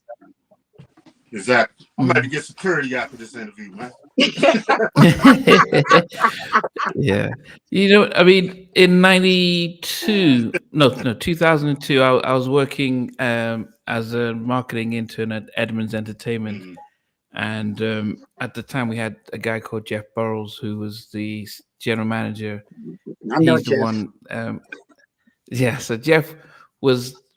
We were working on Third Story. We'd working on John B's third album, and I can't remember who else was on the label, but he was also setting up his own label to release A. Marie. So you come into work and he's supposed to be putting out Third Story, but he's blasting A. Marie in his office and stuff like that. But but Tracy and no one could do anything to him. But I remember that the group were about to go on tour, Third Story, and we had Rodney Jerkins just did a production. Nokia was A&R for Def Soul. You said Rodney, and right? Yeah, Rodney had done their first single of Third Story, and Nokia from Drew Hill was A&R on behalf of and the guy I was working for, who was the head of promotions, he was like, okay, the single's about to come out. We're going to go on tour. And when we go on tour, we're going to be in with the group, we're in with the band. We'll get any of the girls and all the groupies and all that stuff. And so this was him telling me, a couple of months when we go on tour, this going to be the life. And I knew in my spirit that what they were doing is like, okay, if we're going to make this permanent, we need to know we can trust you. And so it was going to be obvious that you go out to these parties and stuff, and we need to get something on you so that you can't say anything on us. And that was the moment in which I walked away, not voluntarily, but this is God that pulled me out of this place. Because I remember all the stuff we're hearing about Diddy now. Back in 2001, I knew that it was no secret, back in 2001, 2002, when I was there, everyone knew about it. So, and other executives that I can't name because nothing's come out, so I can't just put their name out there, or artists. But all this stuff was known. But they call it allegedly, right? Yeah, everything was allegedly. But they don't. They tell you to see how you react and know. Okay, can we trust? Can we slowly trust you? I remember going to parties and seeing Faith and Diddy and all these people while I was still at Edmonds. It was almost like, we're just going to show you a little bit of what we can offer you. And I'm not talking about Tracy or anything like that, but it was pretty much if you're going in. So, hearing what you're saying is like, I can imagine if you don't have that sort of shield around you, it's easy to see a little bit and think, okay, whatever I have to do to get in, I'm going to go all the way. Yeah. I'm going to go all the way. And Tony Terry, go ahead. That was one of the things I did. Even when I would go to New York, I would literally go in and leave. Like, I always was invited to, video shoots and parties and yada, yada, yada. I would literally go into New York, go in the studio, and like, for instance, like Electric Light, that's recording there all the time. I would go in, see everything, been tested. Like, I'm not gonna say this particular person's name, but I was tested before on in this particular situation I'm talking about. And then I was asked to go to a video shoot, and I'm gonna say Lost Boys, right? Lex Cooper, he was in the band Lost Boys. I did a remix for. I did 2 remixes for Lost Boys. I did Lifestyles of Richard Shane, Richard and okay. Lex Cooper was in the bands. So I was Wow. asked to go video shoot with a whoop, and my spirit, knowing the stuff that I was constantly saying, I will always turn it down. I will always go back to my hotel room and just chill. You know what I mean? So I get what you're saying. I didn't mean to cut you off, but I just wanted to say it. But I get what you're saying. Like, I literally, like, I would never go to no parties, no video shoots, or none of that. You know what I mean? I would literally just go right back to my room after working. Yeah. Head back to DC. Yeah. Because that's home for me. Anything that I got involved with was back home. You know what I'm saying? But I didn't trust nobody that was around me at that time. Even managers, lawyers, so forth. You know what I mean?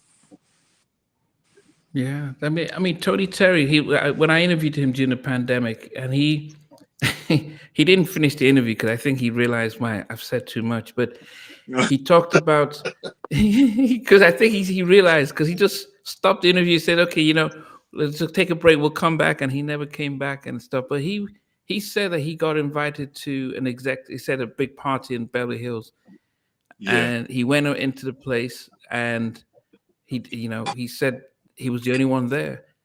And then on the speakerphone, this exec was speaking to a famous female actress. And she said, "You're going to make him a star, right?" And the guy says, "Well, we'll see how he acts up tonight." And then all of a sudden he was like, "Okay, what is this?" And then the guy says, "Okay, I'm going to give you 25 grand." He says, "Why do you want to give me 25?" "No, I just, and he just says, it's, I think I remember I've got to do something."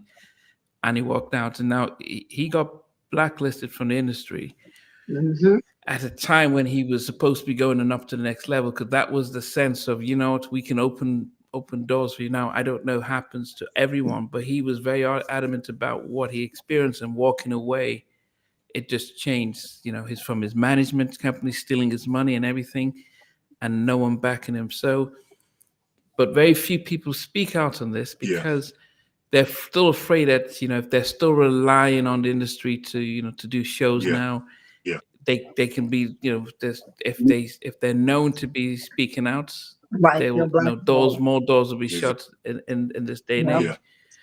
But yes, Stevie, I mean, as I said, Diddy's we think about Diddy and we're hearing about all this stuff, but most people would tell you back 20 years ago, like, look, that's there's just no like R. secret. Kelly. That's like the whole R. Kelly situation. Like, we've been hearing the whole R. Kelly all up and down the halls.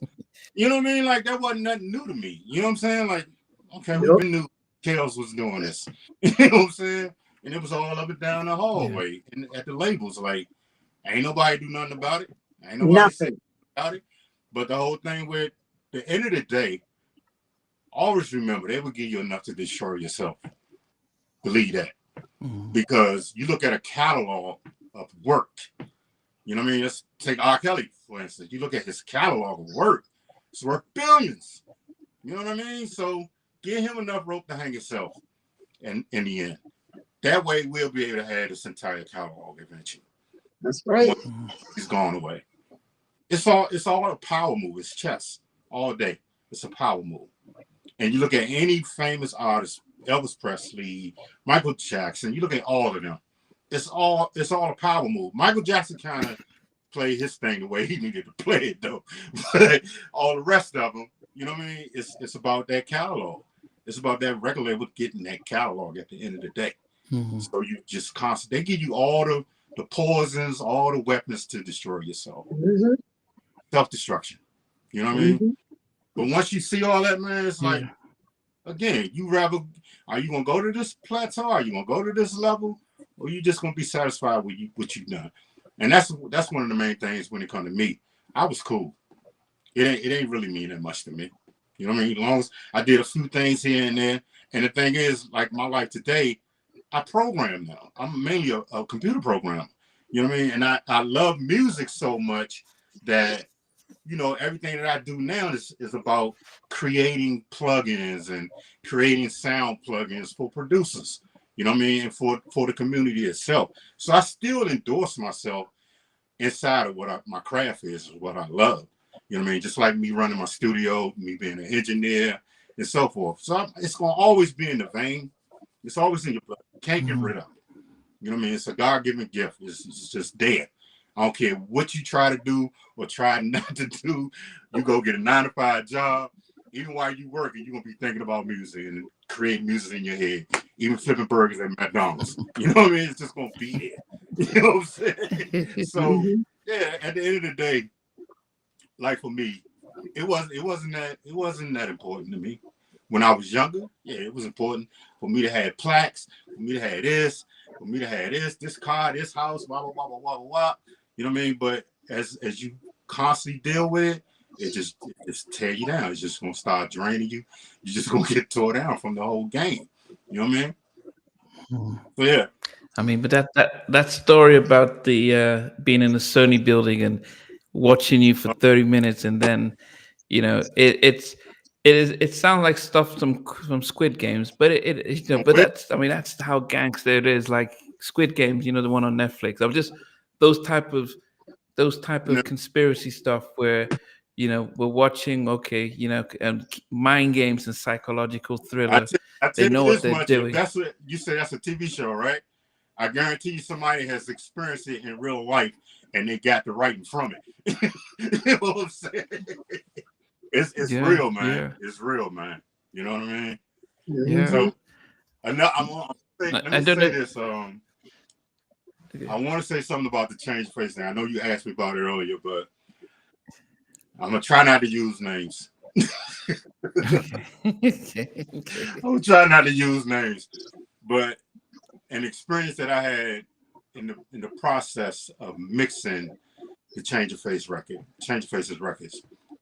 I had got a call from my manager, and he was like, because back then we had what is called all-in budgets, and an all-in budget is when the record label pays you the entire budget as long as you deliver the master, right?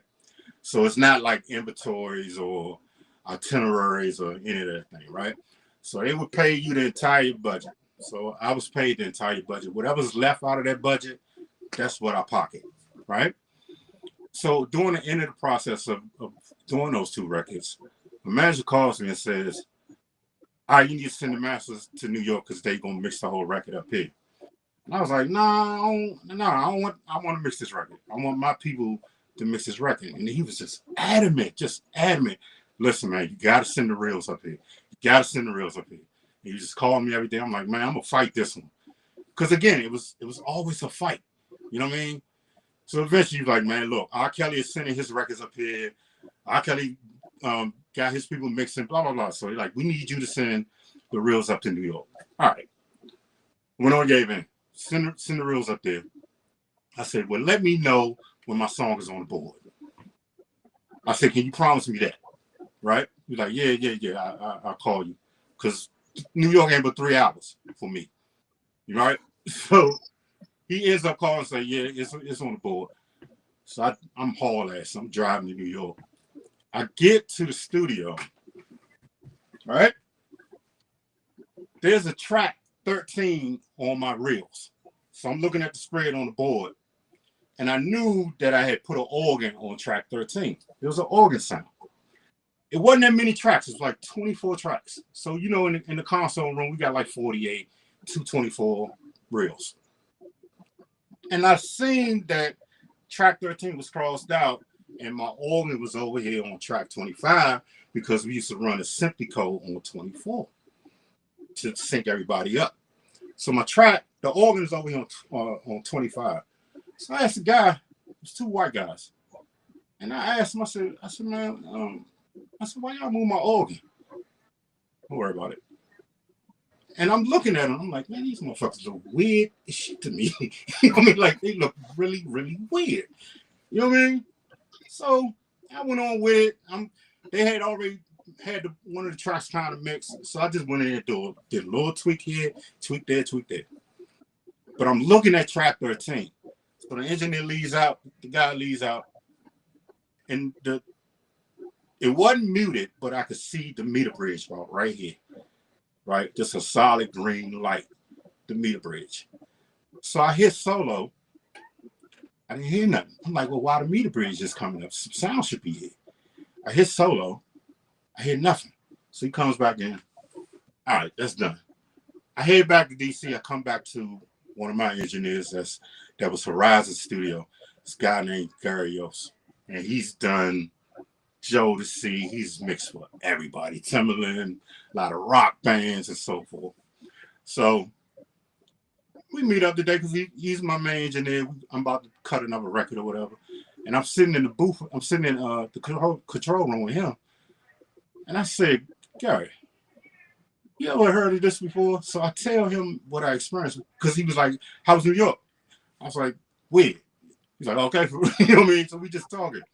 So I said, bro, have you ever experienced this before? So I give him the whole story. And when I tell you he was literally just sitting there looking at me, like y'all looking at me right now, right? He's literally sitting there just looking at me. And I tell him about track 13. And I said, tell him everything. He looked at me and said, you don't know, Reese? I said, nah. He's like, that's where they put the signal at. I'm like, what the fuck? That's what they do what? He said, that's where they put the signal. That's where they put the signal at. Like subliminal message? Yeah, like a subliminal signal. He said, that's where they put the signal. I was like, what? He's like, you ain't know?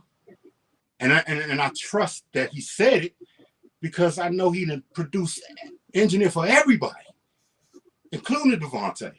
You see what I'm saying? He done produced engineer for everybody, all rock bands and everything. You know what I'm saying? And he was like, that's where they put the signal at. I was like, shit. Why that record, out of all the records I've done, is gold. And I hated the song. As we was talking about the Change of Faces song, the tracks I did. There's one track I just literally hated. But that record went gold with no problem. Wow. See how y'all looking at me right now? Yeah. Wow. That's how I was looking, bro. For real. So Stevie, you understand now what the going to the next level, what it involves and stuff. I never told you that, Yeah. Jack. I thought I told you that before, Jack. Yeah, crazy. Yeah. That's one of the times that I will never ever forget. You know what I mean? Because I'm like I said, I'm looking at the console. I was on the SSL, and I remember seeing the green, the meters, it was about that high. I'm like, it gotta be sound on here, and I'm looking at the patch bay.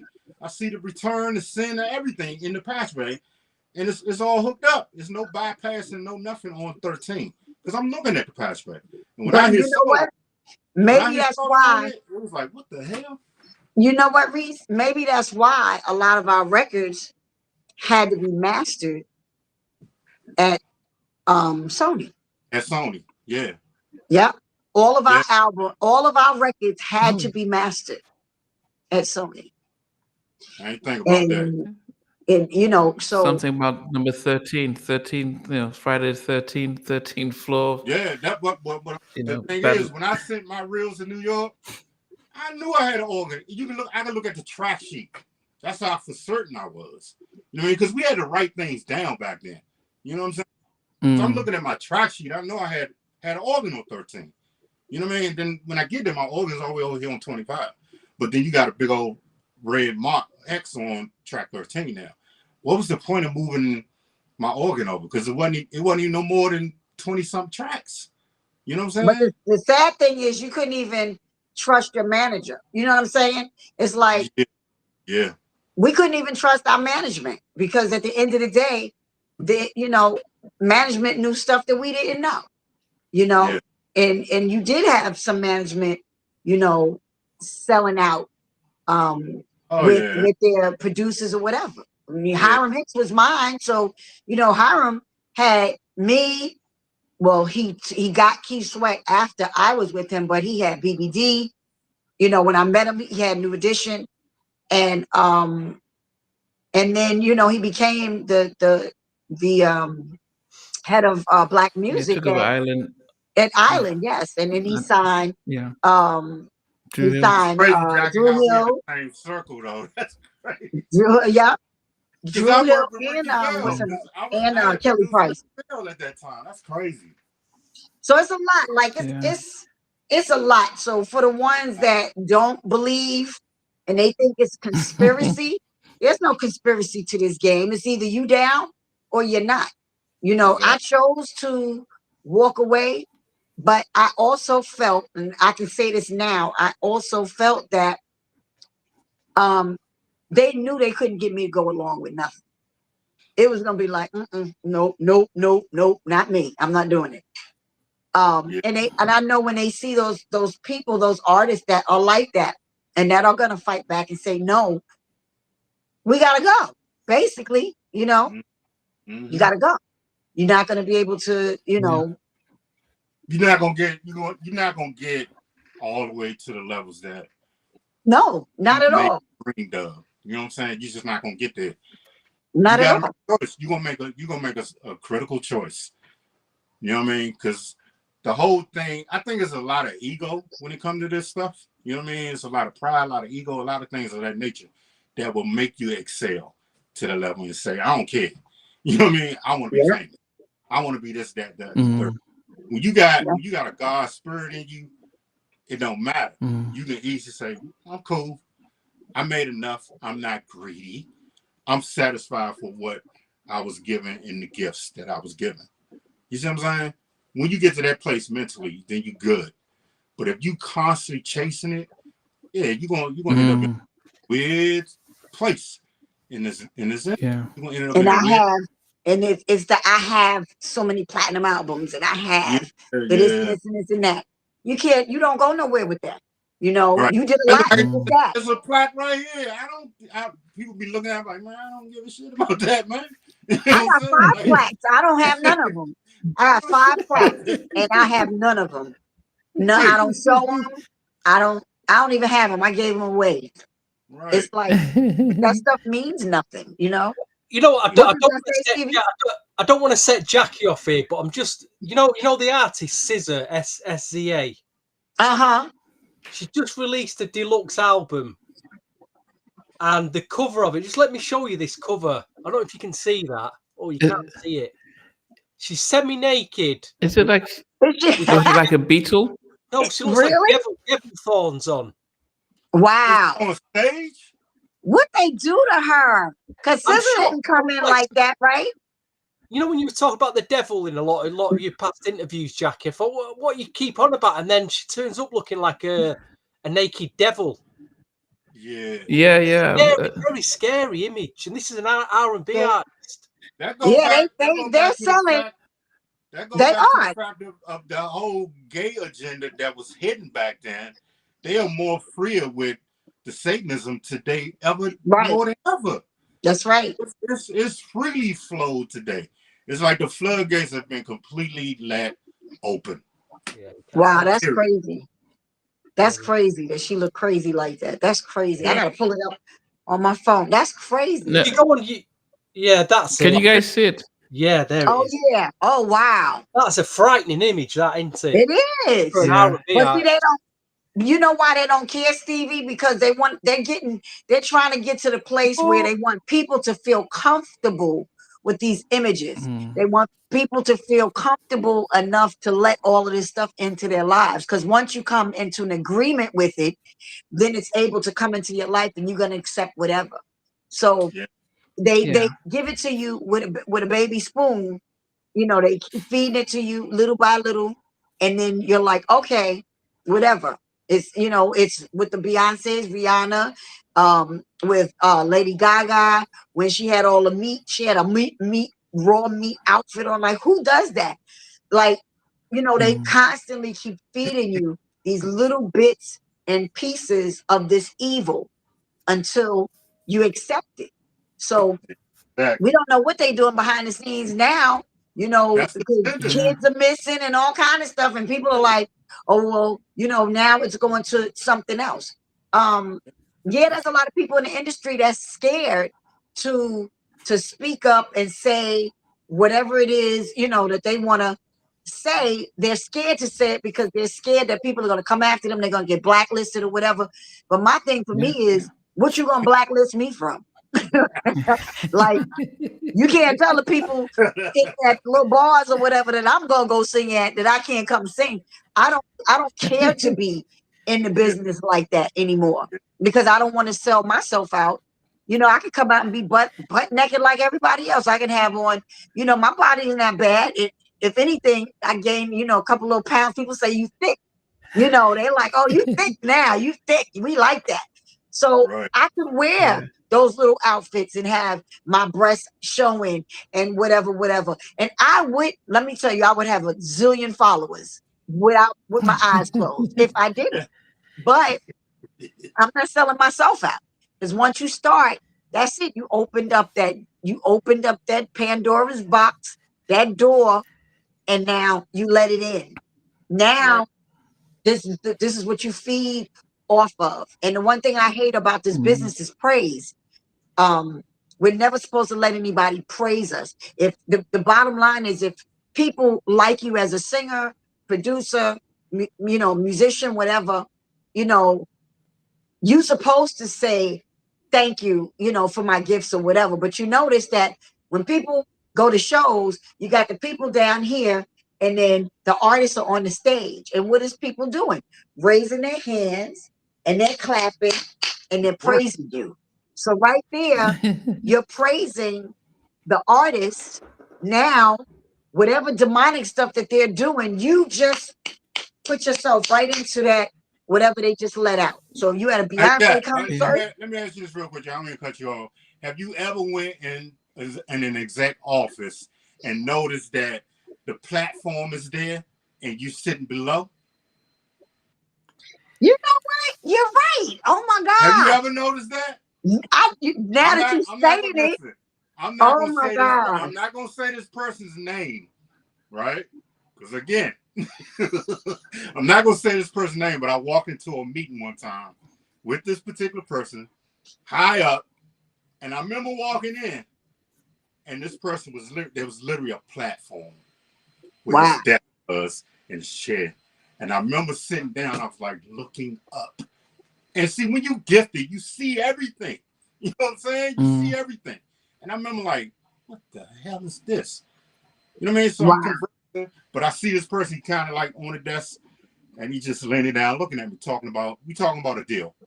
We're talking about a production deal that was worth millions of dollars, which I ended up not taking.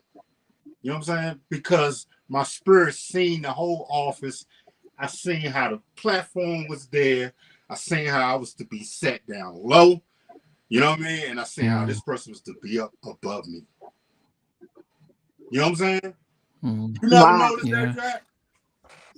Well, you know, when I interviewed Nick T from Rift, they spoke about when they were negotiating their follow-up album, and they were brought into the recordings, the label, and he says that they got into this office, and it was almost as if like the executive was sitting at the back on a massive table, and they were way in the corner, so almost like he needed a microphone to talk, and they Like were a long lifted up table. high. Yeah, but it was high up, and he was like, you know, so that overwhelmed them. Like, and they were saying, look, we gave you guys did your Judy's got a boyfriend. You know, you had fun with that. Now we want you to get back in. We're going to put you in the studio with David Foster. We want you to start to do those kind of. And they're like, nah, man, we want to be like Jodeci. And they thought, you know what, we're going to go get, forget you guys. We're just going to leave and go get a label deal somewhere else. And they walked out the office, went to Sylvia Rhone. She says, yeah, you know, you should have stayed where you are. And that was how Riff got blacklisted, because they turned her back. But he said it was like when you walked into the office for the meeting, it was like, he said, the Illuminati. It was like stuff that you'd see in a movie that you just don't, when you see it in real life, it just intimidates you and stuff like that. And so people have said it, but as I said, people are a little bit more afraid because they're still trying to make a living in the industry. And they say, if you talk about it, people might not. I'm not, but the thing is, I'm just not going to put certain names out there. You feel me? I don't mind talking about it at all because it's my experiences. You know what I mean? I just not going to put people's names out there, but I've seen that, man. And it was just like, what the hell? I felt Yeah. like this little. You know what I mean? Like Yeah. I'm looking up, and then another partner of mine that was A&R at that particular company. He's sitting there, and it's like he was used to it because he's an Wow. A&R at this particular Wow. label. You see what I'm saying? He was just used to it, like because he escorted me into it. You know what I mean? Because another phone call. Man, you need to come up here real quick. Because somebody, so-and-so this person want to meet you. I ain't gonna say their name. This person want to meet you. You see what I'm saying? When I got there, because I had just recently did a record that was just a bomb record. You know what I mean? And that person took a liking to it. Like, who the hell is this kid in DC? You know what I mean? Who the hell is this kid? You know what I mean? So that person called me like, yo, I need you to come up here real quick. So when that person escorted me in that office, that person was sitting there like it was normal. But to me, in my energy, my spirit, I was like, I'm looking around. Like, what the hell? You know what I'm saying? And I feel this little, but I'm looking up at this person. The person that brought me in kind of talking alongside as to what kind of deal we looking at or what can we do, blah, blah, blah. And then it was like, I give him a couple of weeks, we can structure something out and, send you a rough draft contract and, get up with your lawyers and see if we can put something together. I never signed that contract. I never did it. You know what I mean? That never happened to you, Jack. No, because I signed the contract and I got my stupid self in trouble. I got signed by the president of MCA at the time. So, but I'm saying, did you go into that office though at MCA? No, I mean I've seen some offices like that, but not that deep. No. No. It's certain things I would never forget when it comes to this stuff, man. For real. That's why I never wanted my oldest son to be in this business. He was fighting, early to get in, but how some people got this to say, that to say, well, why you ain't helping your son do this and blah blah blah. And I was still under that indoctrination of, keep quiet. You know what I'm saying? You under that indoctrination where you just say, don't say nothing, be quiet. Even like today, you see me not saying certain names. You see what I'm saying? But that was mainly my primary reason to try to deter my son from getting in this business. My oldest son. One of my but even with the Diddy stuff, people in the industry aren't really saying anything. It's not people that are on the peripheral that are coming up with all these things, but people in the know are keeping quiet because they can easily get implicated with stuff. So they're all keeping quiet. They're not saying anything. They just, no one's saying anything. It's, it's on the news, but these are people that are not invested in it. So because, as you said, if you the tapes. They as I said, each they're filming you just walking in an office, so that they know they've got what they've got on they people. don't want one of them videos, Namdi. That's why they ain't. That's why they ain't saying nothing. Everybody that's quiet is on one of them videos, and it's something on somebody. You was there, you saw something, whatever. I never got invited to a Puffy party, and I worked with them, and I was at, Huh? You want me to say what just happened to me with the whole Warner?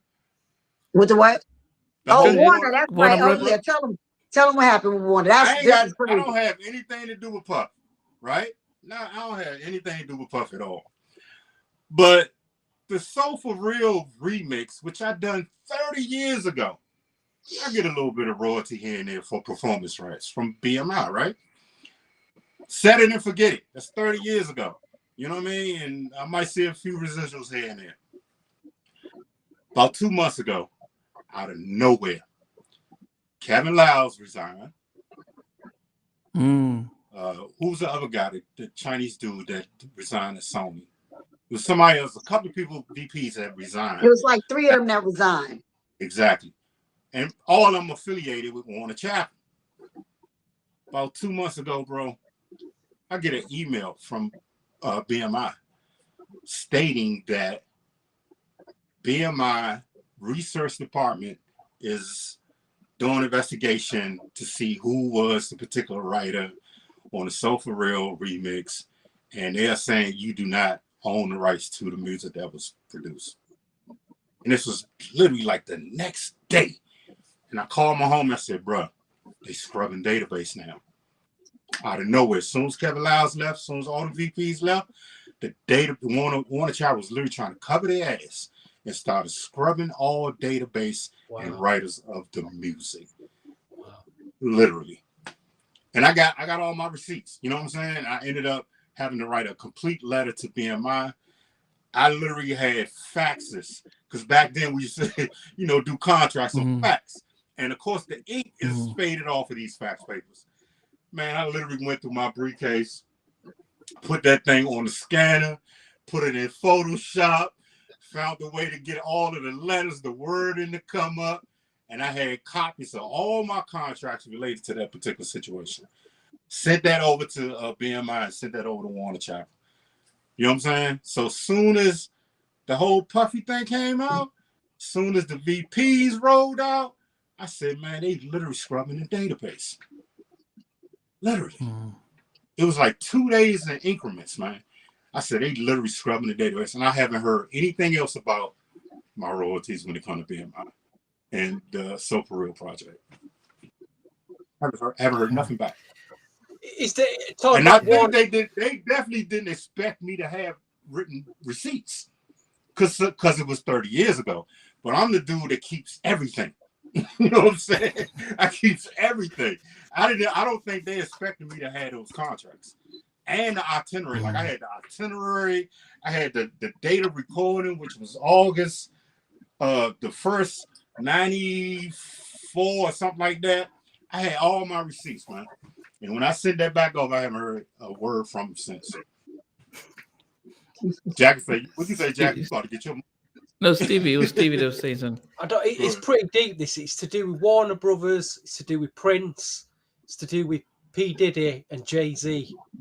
That P Diddy, I think, is it Lyle signed up P Diddy? He was signed up to Warner Brothers, and then you've got P Diddy and Jay-Z through Tidal, and because they've got all these connections to Warner Brothers, they went after Prince's catalog.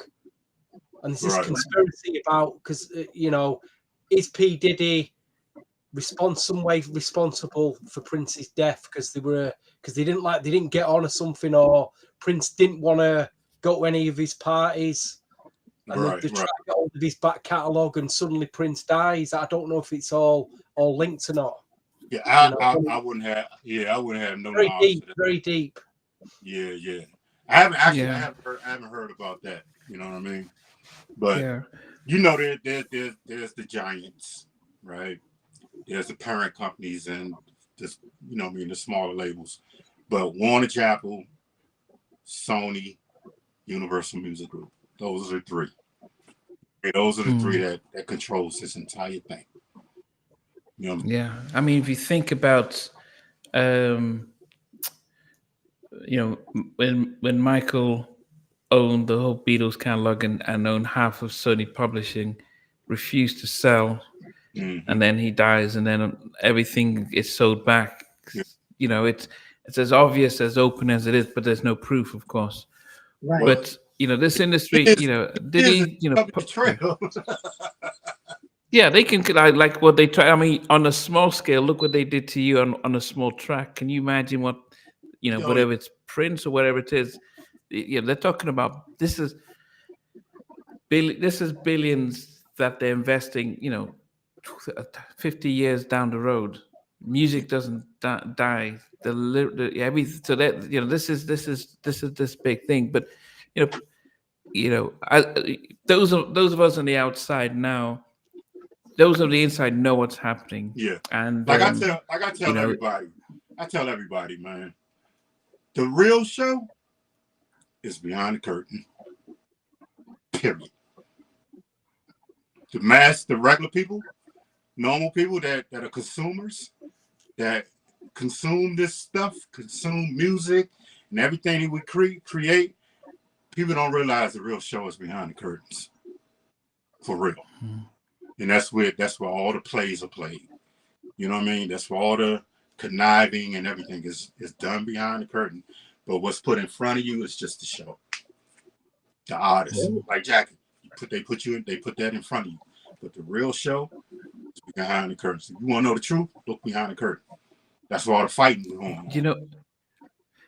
I always remember because I used to be, I used to love in the 90s. It was not just the R&B stuff; it was the pop rock, and I always remember, these females will start off, whether it's Britney Spears, Christina Aguilera, or whatever they come out, clean cut, nice song. Then a second album, all of a sudden they're dressing the skirts are smaller skirts, and all of a sudden they're transforming into like, wait a minute, but this is not how you started. But they morphed. I was like, look what they've done to these women. So it was so obvious. But if you're not watching with a different eye, you wouldn't really pay attention. Just look at how they're changing. Look at the men. Look what the lyrics are changing. What they're singing. They start off singing "I love you" and "we can raise a family." Then it's okay. Let's sex up, and so it just. But then But if you don't watch from a different eye, so you wouldn't see what's happening, and that's when they're saying, "Look, you want to go to the next level." This is what you need to do, and you're just chasing that fame. Let me say this: you're chasing that. There's always an agenda outside of the music. Remember this: there's always an agenda. There's always a 10-year switch, so to speak. Even if you look at politics, you look at government, you look at any of that, right? Stars, musicians, athletes, I don't care what it is, anything related to entertainment is about the influence. You must constantly influence the sheep for their agenda to go. So let's go back to early 90s. You got gangster rap, you got killing this, drug this, blah, blah, blah. I didn't realize that I was a part of that agenda because most of the gangster music that I was writing, because I was doing rap music too. You know what I mean? So every song that was geared towards imprisonating or financing the prison complex, their contracts with the prison complex, every song that I made to influence another young black man to go out there and kill each other or sell drugs, or to even like the love songs, all of the sex and this, sex and that. You know what I mean? But none of those songs said nothing about wearing a rubber. You see? All those songs was for you to have unprotected sex because of the AIDS epidemic. There's an agenda outside of the music. Most artists are used to be the influence of the masses of sheep, of the people. Period. That's it. And we get paid millions of dollars to do it. Just like I said, when it comes to sports, you know how many men go crazy over the game, over this happening game, this game. Most men spend majority of their time thinking about sports instead of elevating their mind. That's a preoccupied situation. Sports is basically to preoccupy your mind from being free and thinking, to be a free thinker. Because an idle mind is a dangerous mind. You know what I mean? If my mind is idle, that means I'm going to start thinking. You understand what I'm saying? So the agenda of entertainment is in place for this to be, for us to not see. A lot of people don't realize this, man. You know what I'm saying? Mm-hmm. I know I'm saying too much, but I'm going to get it. No, just if we change the topic slightly, and being that you're from DC, and I think this is a good question for you, what was the difference between Teddy's New Jack Swing and DC's go-go music? It ain't no difference, to be honest with you, man, because it's all rhythm, it's beats. You know what I mean? It's Africa. It's drums, you know what I mean? It's just beat, but it's just placed in a different area. Because if you look at, say, for instance, like Salt and Pepper, you see how they like doing the butts? like EU. It's your thing, yeah, exactly. Yeah. So you see how some New York cats was kind of messing around with go-go, experimenting with the rhythm. You know what I'm saying? So it ain't no difference. It's all rhythm. It's all beat. It's all drums. It's Africa, bro. It's the signal. It's the rhythm. You know what I mean? So it's really no different, because when I started playing go, I was a conga player. That was my main instrument. I was a drummer, and a conga player. And probably around like 88, somewhere around that time, I kind of started producing because I was listening to Teddy, and I was listening to a lot of producers back then. I was like, man, I'm kind of put the go-go to the side. And then I got on the boards. I got on the keyboards and, got on the bass guitars and all that. And I ended up starting. I mean, that was my producer journey after that point. But go-go will always be in my side.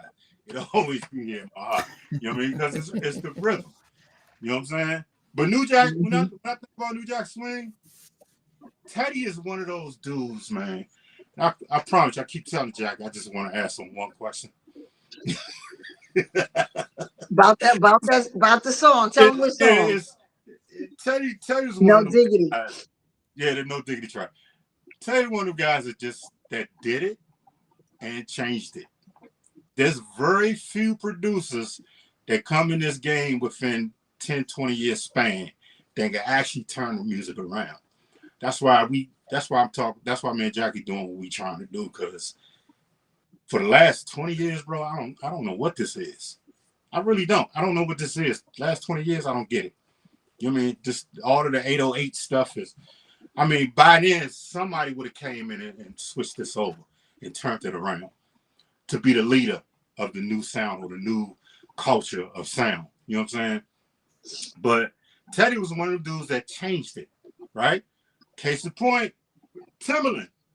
Timbaland was another one that came in and changed it after 10, 20 years. You know what I mean? So that hasn't happened. Then you had Metro Boomers, you had the 808 culture, and this thing been going for almost 30, 40 years now. You know what I mean?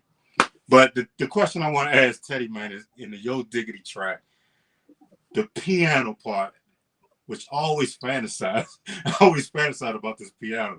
I don't know what he put on it. Ding, ding, ding, ding, ding. I don't know what he used to put on that piano. So Ted, if you listening, man, go ahead and give me that answer, bro. For real. For real, man. I don't know what compressor, what he put on that piano, man, but the way it sounded. And I've always searched for it and tried to duplicate it, but I don't know what he did with it. I swear, I don't. That was one of the questions I asked Jackie. Yo, you guys ask Teddy, man, what he put on that piano, man. We'll get a way to try and get to. Jackie, do you have any of the tracks you want to quickly play? Because I know we've done 2 hours and it's quarter to midnight over here. Stevie, and Stevie don't feel good, and I'm like, Yeah. But I mean, okay, I want to say this before I play anything. I'll play one or two, just a teeny bit of it. Okay. We did not find a track. Nobody, people sent in some, and some people got sick. Some people just got caught up with other projects that they had, so they weren't able to get it in. So we're gonna extend it. I don't know how much further we'll extend it to. Maybe to the end of January, for them to get it in. Okay. But okay, from the stuff that I've gotten, and no diss to anybody. The thing is, as a producer, and Reese can probably say it best when I play them. People got to learn how to really move those vocals around and do tricks with the vocals. You got to work with what you have. And that the vocals were very plain. I didn't do nothing extra. You didn't have no whole bunch of background vocals, no anything to work with, because I did that to a older hip hop track. Houdini Friends is not an easy song to sing to. So I think that the people that did it, they put their good effort in, and y'all can give a little feedback. So wait a minute, let me play one. Okay, so none of the vocals were doubled up or effect up. I'm gonna let you hear. That's all I can say. I'll let you hear, and I'm not gonna say the names of anybody. I'm just gonna play the tracks. Okay. I'm just trying to make sure I got the right ones. Okay, I'm gonna play this one first. Let me see if this is still on my.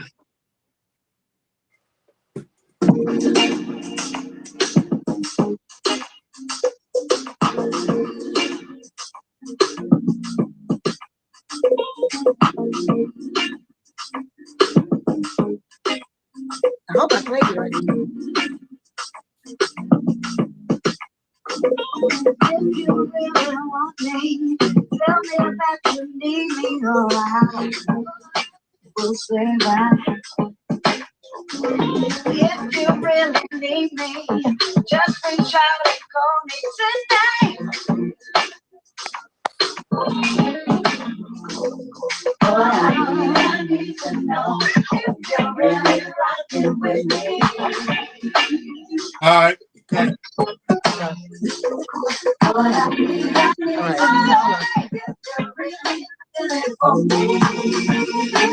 Okay. Okay. Kill it. That sounds like a remix. Definitely, you know what I mean? That got remix vibes, not a record vibe. You know what I'm saying? It's interesting, though. It is interesting what they've done. You think? You like it? What y'all say? Then I don't think it was terrible. it's good. It's nothing, you know. It's completely different from the other mix I've heard. Original. It's interesting. It's not bad. Yeah, you know, as Reese says, you know what happened. You know, I think one of the things that we learned from the Bad Boy era is how the remixes sounded better than the original. So even if you said it sounds like a remix, it actually is something that's very familiar to us who liked actually when remixes would come out. So we know what the original sounds like. And it's like anything else would definitely come across like a remix, and it sounds like a 90s remix, which is still an era that we're still passionate about. So yeah. And see, it was definitely if you have to reference it to the Houdini track and then listen to that, it's a remix. You see what I'm saying? In my mind, I'm thinking about the Houdini track as I listen to that song. That's a remix. But you and it's a remix we are probably the competition, only right? one. Wait, what'd you say, Stevie? We're on a remix competition. Is this a remix competition? So he's done. That's it. Then he's fulfilled the quota. Give me a remix. Yeah, but she looking. What was you looking for? You looking for an original, right? Even though I just made that statement, we didn't think about that, right? You're looking for an original composition for that particular song.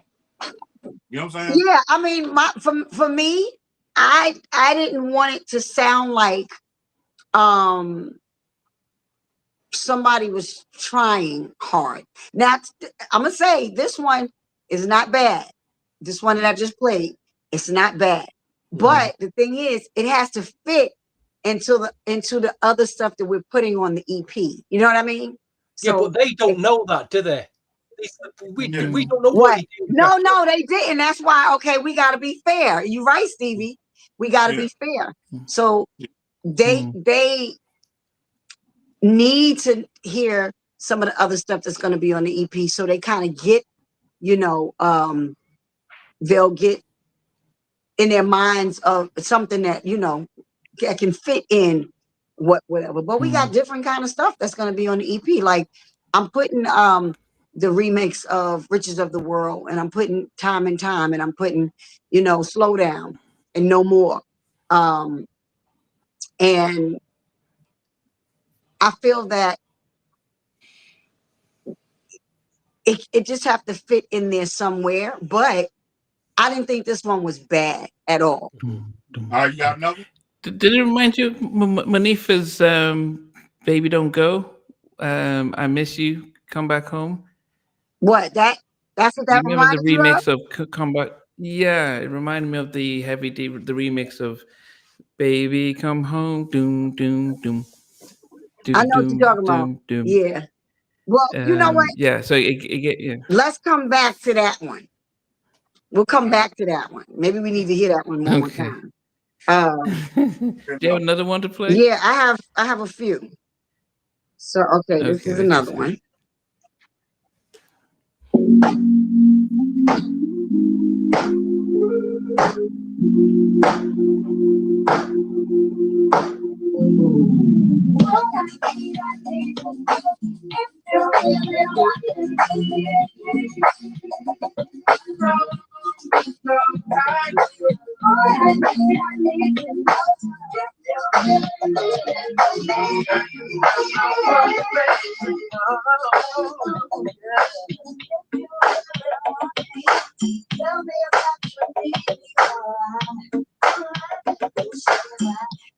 Kill him. So, Nah, okay, let me stop it. So I'm gonna tell you what bothered me about this one. It's not the fact that, because I thought it was very creative to put the vocals, but the track sounded old. It's dragging and it sounded old. It just didn't. None of it was fitting together. But I did like the fact that they drum added vocals. selection all wrong. The drum selection is just wrong. It sounds No, like I know. That's what I said. Yamaha drum machine or something, bro. Nah. Be nice, Reese. Be nice. Listen, nobody was nice to me. You True, understand? true. But I mean, yeah, because that's how they learn. And You're right. listen, I appreciate not being nice too, because it just made me fight hard. Yeah. You know what I'm saying? So yeah. What did you say, think, Stevie? Mandy? Did you? Oh, Stevie, what you think? No, I was asking Stevie what he thought. Again, it's interesting to hear these different interpretations. You got to remember the people who are doing these. They're not being paid. They're having a go. You got to respect that. They're taking the shot. It's interesting. I weren't sure. I'd have to do it properly, but coming out of a phone, it's hard. It's hard to. Yeah, it's hard to get it's the hard. video. It's hard. As much Yeah. before, It put it is. that way. Yeah, Stevie, let me tell you. You gotta hone your skills though. You gotta hone your skills as a producer. That's all to it. You gotta and I was gonna say that. And you gotta keep fighting. If I heard this when I was 18 years old, and somebody said nah, because I've heard it. You know what I mean? Like, nah, Reese, that thing whack. Okay, go back to the board. I'm gonna study the pros. I'm gonna constantly keep studying the pros. You know what I mean? And that's how I ended up being what I am when it came to making music. You know what I mean? So you gotta, as a producer, you gotta take constructive criticism. That's all to it. No, he's right, Stevie. That's what I was gonna say too. I agree with you because I'm a compassionate person, and Reese is too. We, especially for me, by no means am I trying to hurt anybody's feelings or anything. And like you said, we're not getting paid to do it, but it doesn't matter if you're getting paid to do it. I made $300 on Make It Last Forever. $300. And Make It Last Forever is Keith's biggest record right now, and is on a triple platinum album. I think it's like quadruple platinum now. I'm not sure, but we had to take those hits. You know what I'm saying? Yeah, I did a lot of stuff that I didn't get paid for. I didn't make a dime, hardly anything. Only what I negotiated with Herbie Lovebug to do, expressions with Salt and Pepper. They didn't want to give me a point.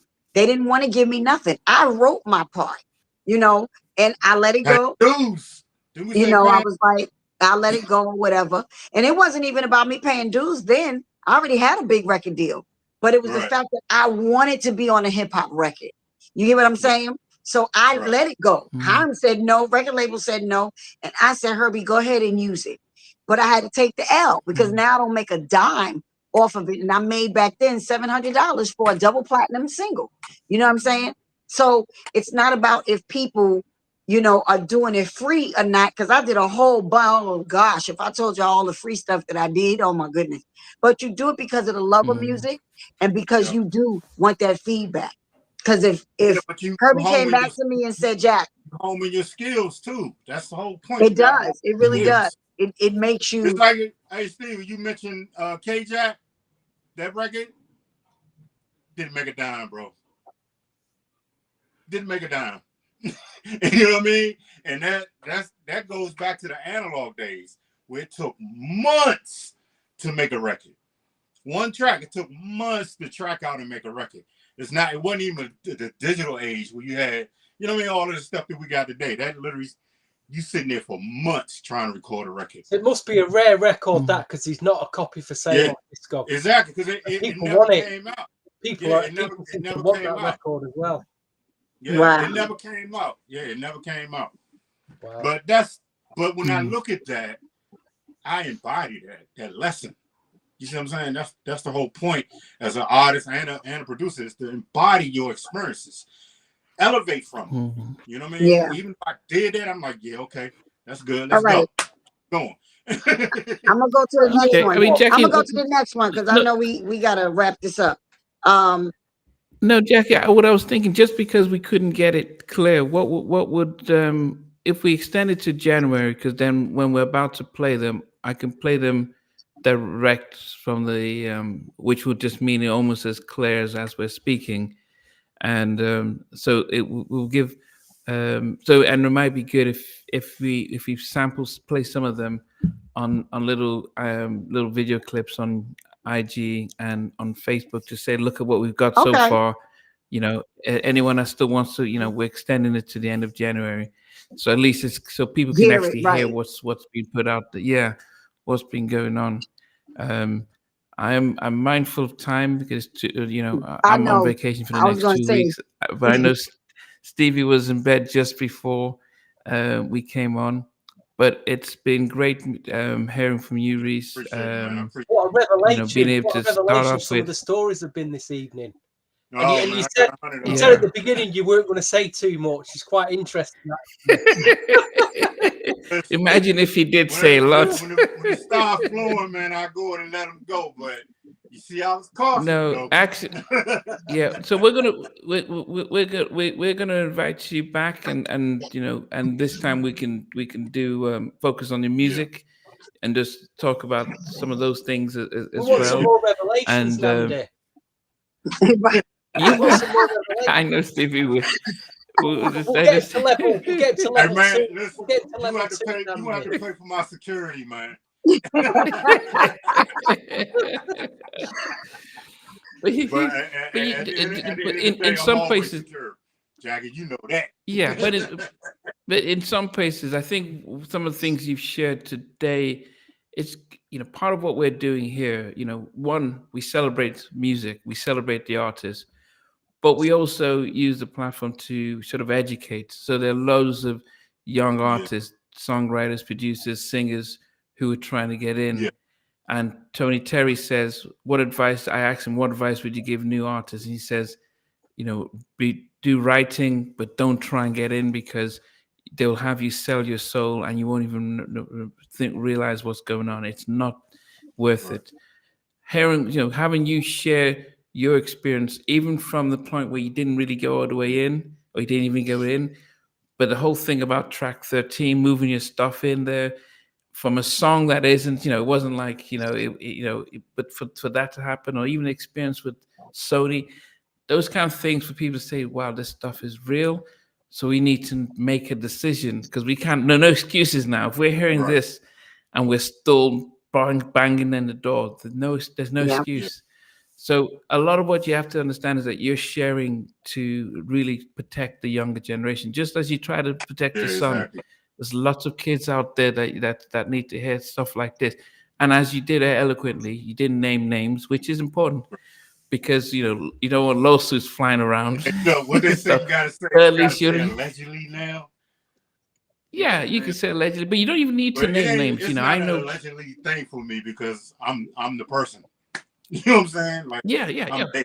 But you said, you went to an office, an executive. You didn't have to say, well, it was Susie this, or you didn't have to name a name. You just said it. So we just had the image of Hmm. stuff. You came to see Tony, but you didn't Tommy Matoy, but you didn't get to see him because there were doors that blocked. Exactly. So when we come back, at least we're talking about the stuff that did go right, Right. Right. and we can focus on even what you're doing now. So we'll, if it wasn't midnight over here, we probably could have keep Yeah. No. going. And I know Stevie was, he came on a little late because he's been knocked out and stuff. Yeah. But You know, um, y'all, 2.5 y'all, hours, and I don't want y'all can to. catch me I during the want day people to really enjoy the next though. part. Go ahead.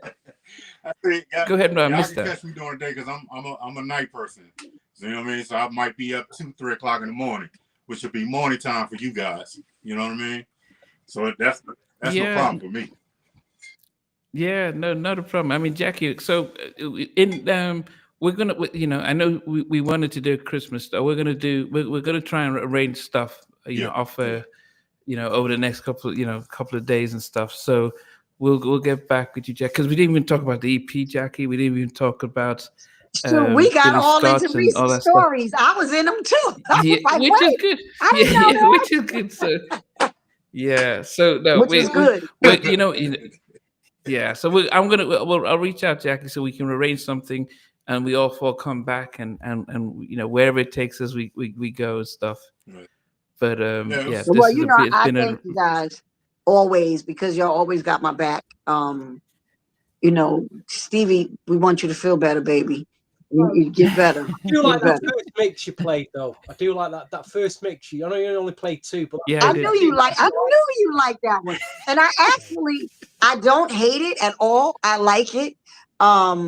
So like you said, we're gonna get some more stuff, Namdi. We'll play little bits and pieces, and we'll extend it. a separate show just for them mixes. That was what this supposed to We be, could do but that. we just couldn't. No, we can do that. Listen, We can do that. if I don't hear what I need to hear, you're gonna force me to go in and do this track, girl. Hey, and that would be great as well. That Yeah, would get him definitely to be mess great. with the track too. He needs Man, to. I'm not touching that song, man. Well, y'all No. go because it's late over there. And I love you guys always. Thank you for having Reese on with me, and us Reese doing has what we been always do. it's been amazing. Yeah, Reese I has been appreciate it, man. amazing. I Yes. appreciate it, man. This is actually my first. I don't do no interviews, bro. I'm like just in the background. You know what I'm saying? Don't worry. We haven't interviewed you yet, but we're just testing the waters. So there's a lot going on out there. Anyway, so guys, want to thank everyone for tuning in. Yes. Hopeful. This is the first time seeing you, but we really appreciate you joining in. Sagittarius Robertson. The new Mary J is out. Stevie says gives it 5 stars for it. Wow. Marco Crawford, yes. Stevie, is it true 5 stars out of 5, or will we give it 4.5? I gave it 8 out of 10. The album, I was really surprised. 8 out of 10. Really? The new Mary J. I gotta really go listen to it, because if it's old Mary, then that to me that'll be good for her. Old mixed with new. Yeah, there's some really good up tempos on it. Dance club tracks. You can R&B tracks. It's a good mix of everything. The only thing that lets it down is a vocal. A vocal is at times, but she's at an age now. She's not. This is not 21-year-old Mary, is it? This is Mary, and I don't know how she's, but it's a strong album. I'll give it to. It's a strong album. Okay, that's good. That's my girl. For surviving, Okay. All right, I'm gonna check it out. Yeah, check that. Hopeful. This is you maybe have a different name. Steve, have you ever seen Hopeful? No, we've probably been watching, but you've not commented unless you've changed your name. Thanks for contributing this evening with some feedback and some messages. Yeah, Hopeful worked in EMI and said you couldn't even touch the Beatles catalog. Yeah. So, So, as I said, Big John. What I liked about what you did, Reese, is really all this stuff is we're trying to protect the next generation. So please, we'll come back with some more stuff. Even what Jackie talks about, and I think, what you did, Stevie, because we've heard Jackie talk about it, but sometimes it could sound that it's about religion, but you saw the scissors kind of image and thinking, okay, this is going a little overboard, and we've heard what Reese has been saying, and now you're able to put 2 and 2 together, that it's not really just about religion and stuff. It's actually about there's an agenda. We're in a period now where these, where the revelation, they need to come out. We need to hear what's going, because people don't understand. Even I don't understand what is this other level to the music industry that you're all talking about, but you're so afraid to actually state what it is. So I've got a better idea, and I'm sure the listeners this evening will have a whole lot better idea of what's behind this curtain. There you go. Yeah. Got it now, right? Yeah. Behind the curtain. But as I said, behind the curtain, baby. That's the Reminds me real of that show. Tom Cruise. Is it that Tom Cruise film? Was it Eyes Wide Shut? Yeah, man. Yeah, Was but it that film with Tom Cruise, Eyes Wide Shut? that, It reminds yeah, you but of that's yeah. Yes, reminds me of that. But Now. in a way, they have to make it public without it being obvious. So they have to show what they're doing, That's and then right. almost like, well, it's just a film. That's right. So yeah, so It's people always talk the about it, agenda. and It's always the agenda, bro. The agenda is to manipulate and make the sheep go where they want them to go. It's to 'Cause manipulate your mind. most minds don't think logical. You know what I mean? When it comes to the subconscious or their conscious thoughts, you know what I mean? It's about leading the sheep to where they want you to go. And there's a So it's just target sheep. 10-year But agenda. we'll talk about that on the next one. Yeah, at the start of this interview, when you were talking about where you come from and what you went through, and you saying there's a whole heap of stuff that I don't want to go into and that I've been there, blah. I didn't really get where you was. Now I understand because you've elaborated. Yeah, And I'm sure you yeah, took us on that journey, which was important. It's important to know, I think. Really yeah, important. yeah. Mhm. My journey definitely comes from the streets, from the hood, from the ghettos. Period. You know what I mean? So again, when you pluck one of them out that's gifted and talented, that's been God sent and God given, yeah, they're gonna pluck you out. You know what I mean? Offer you everything. What is the main thing that a label or exec says to a person? What do you want? That's Y'all notice right. that? That's the key words. What do you want? Y'all notice that? What do you want? It's true. And they will give you what your conscious mind and value that you think you are from where you come from. So if you come from poverty, you come from the hood, you come from the ghetto, 10 and whatever year that is, let's say hypothetically 89, $10,000 is a lot of money back in 89. Mm. And in your mind, you're like, man, I want $10,000.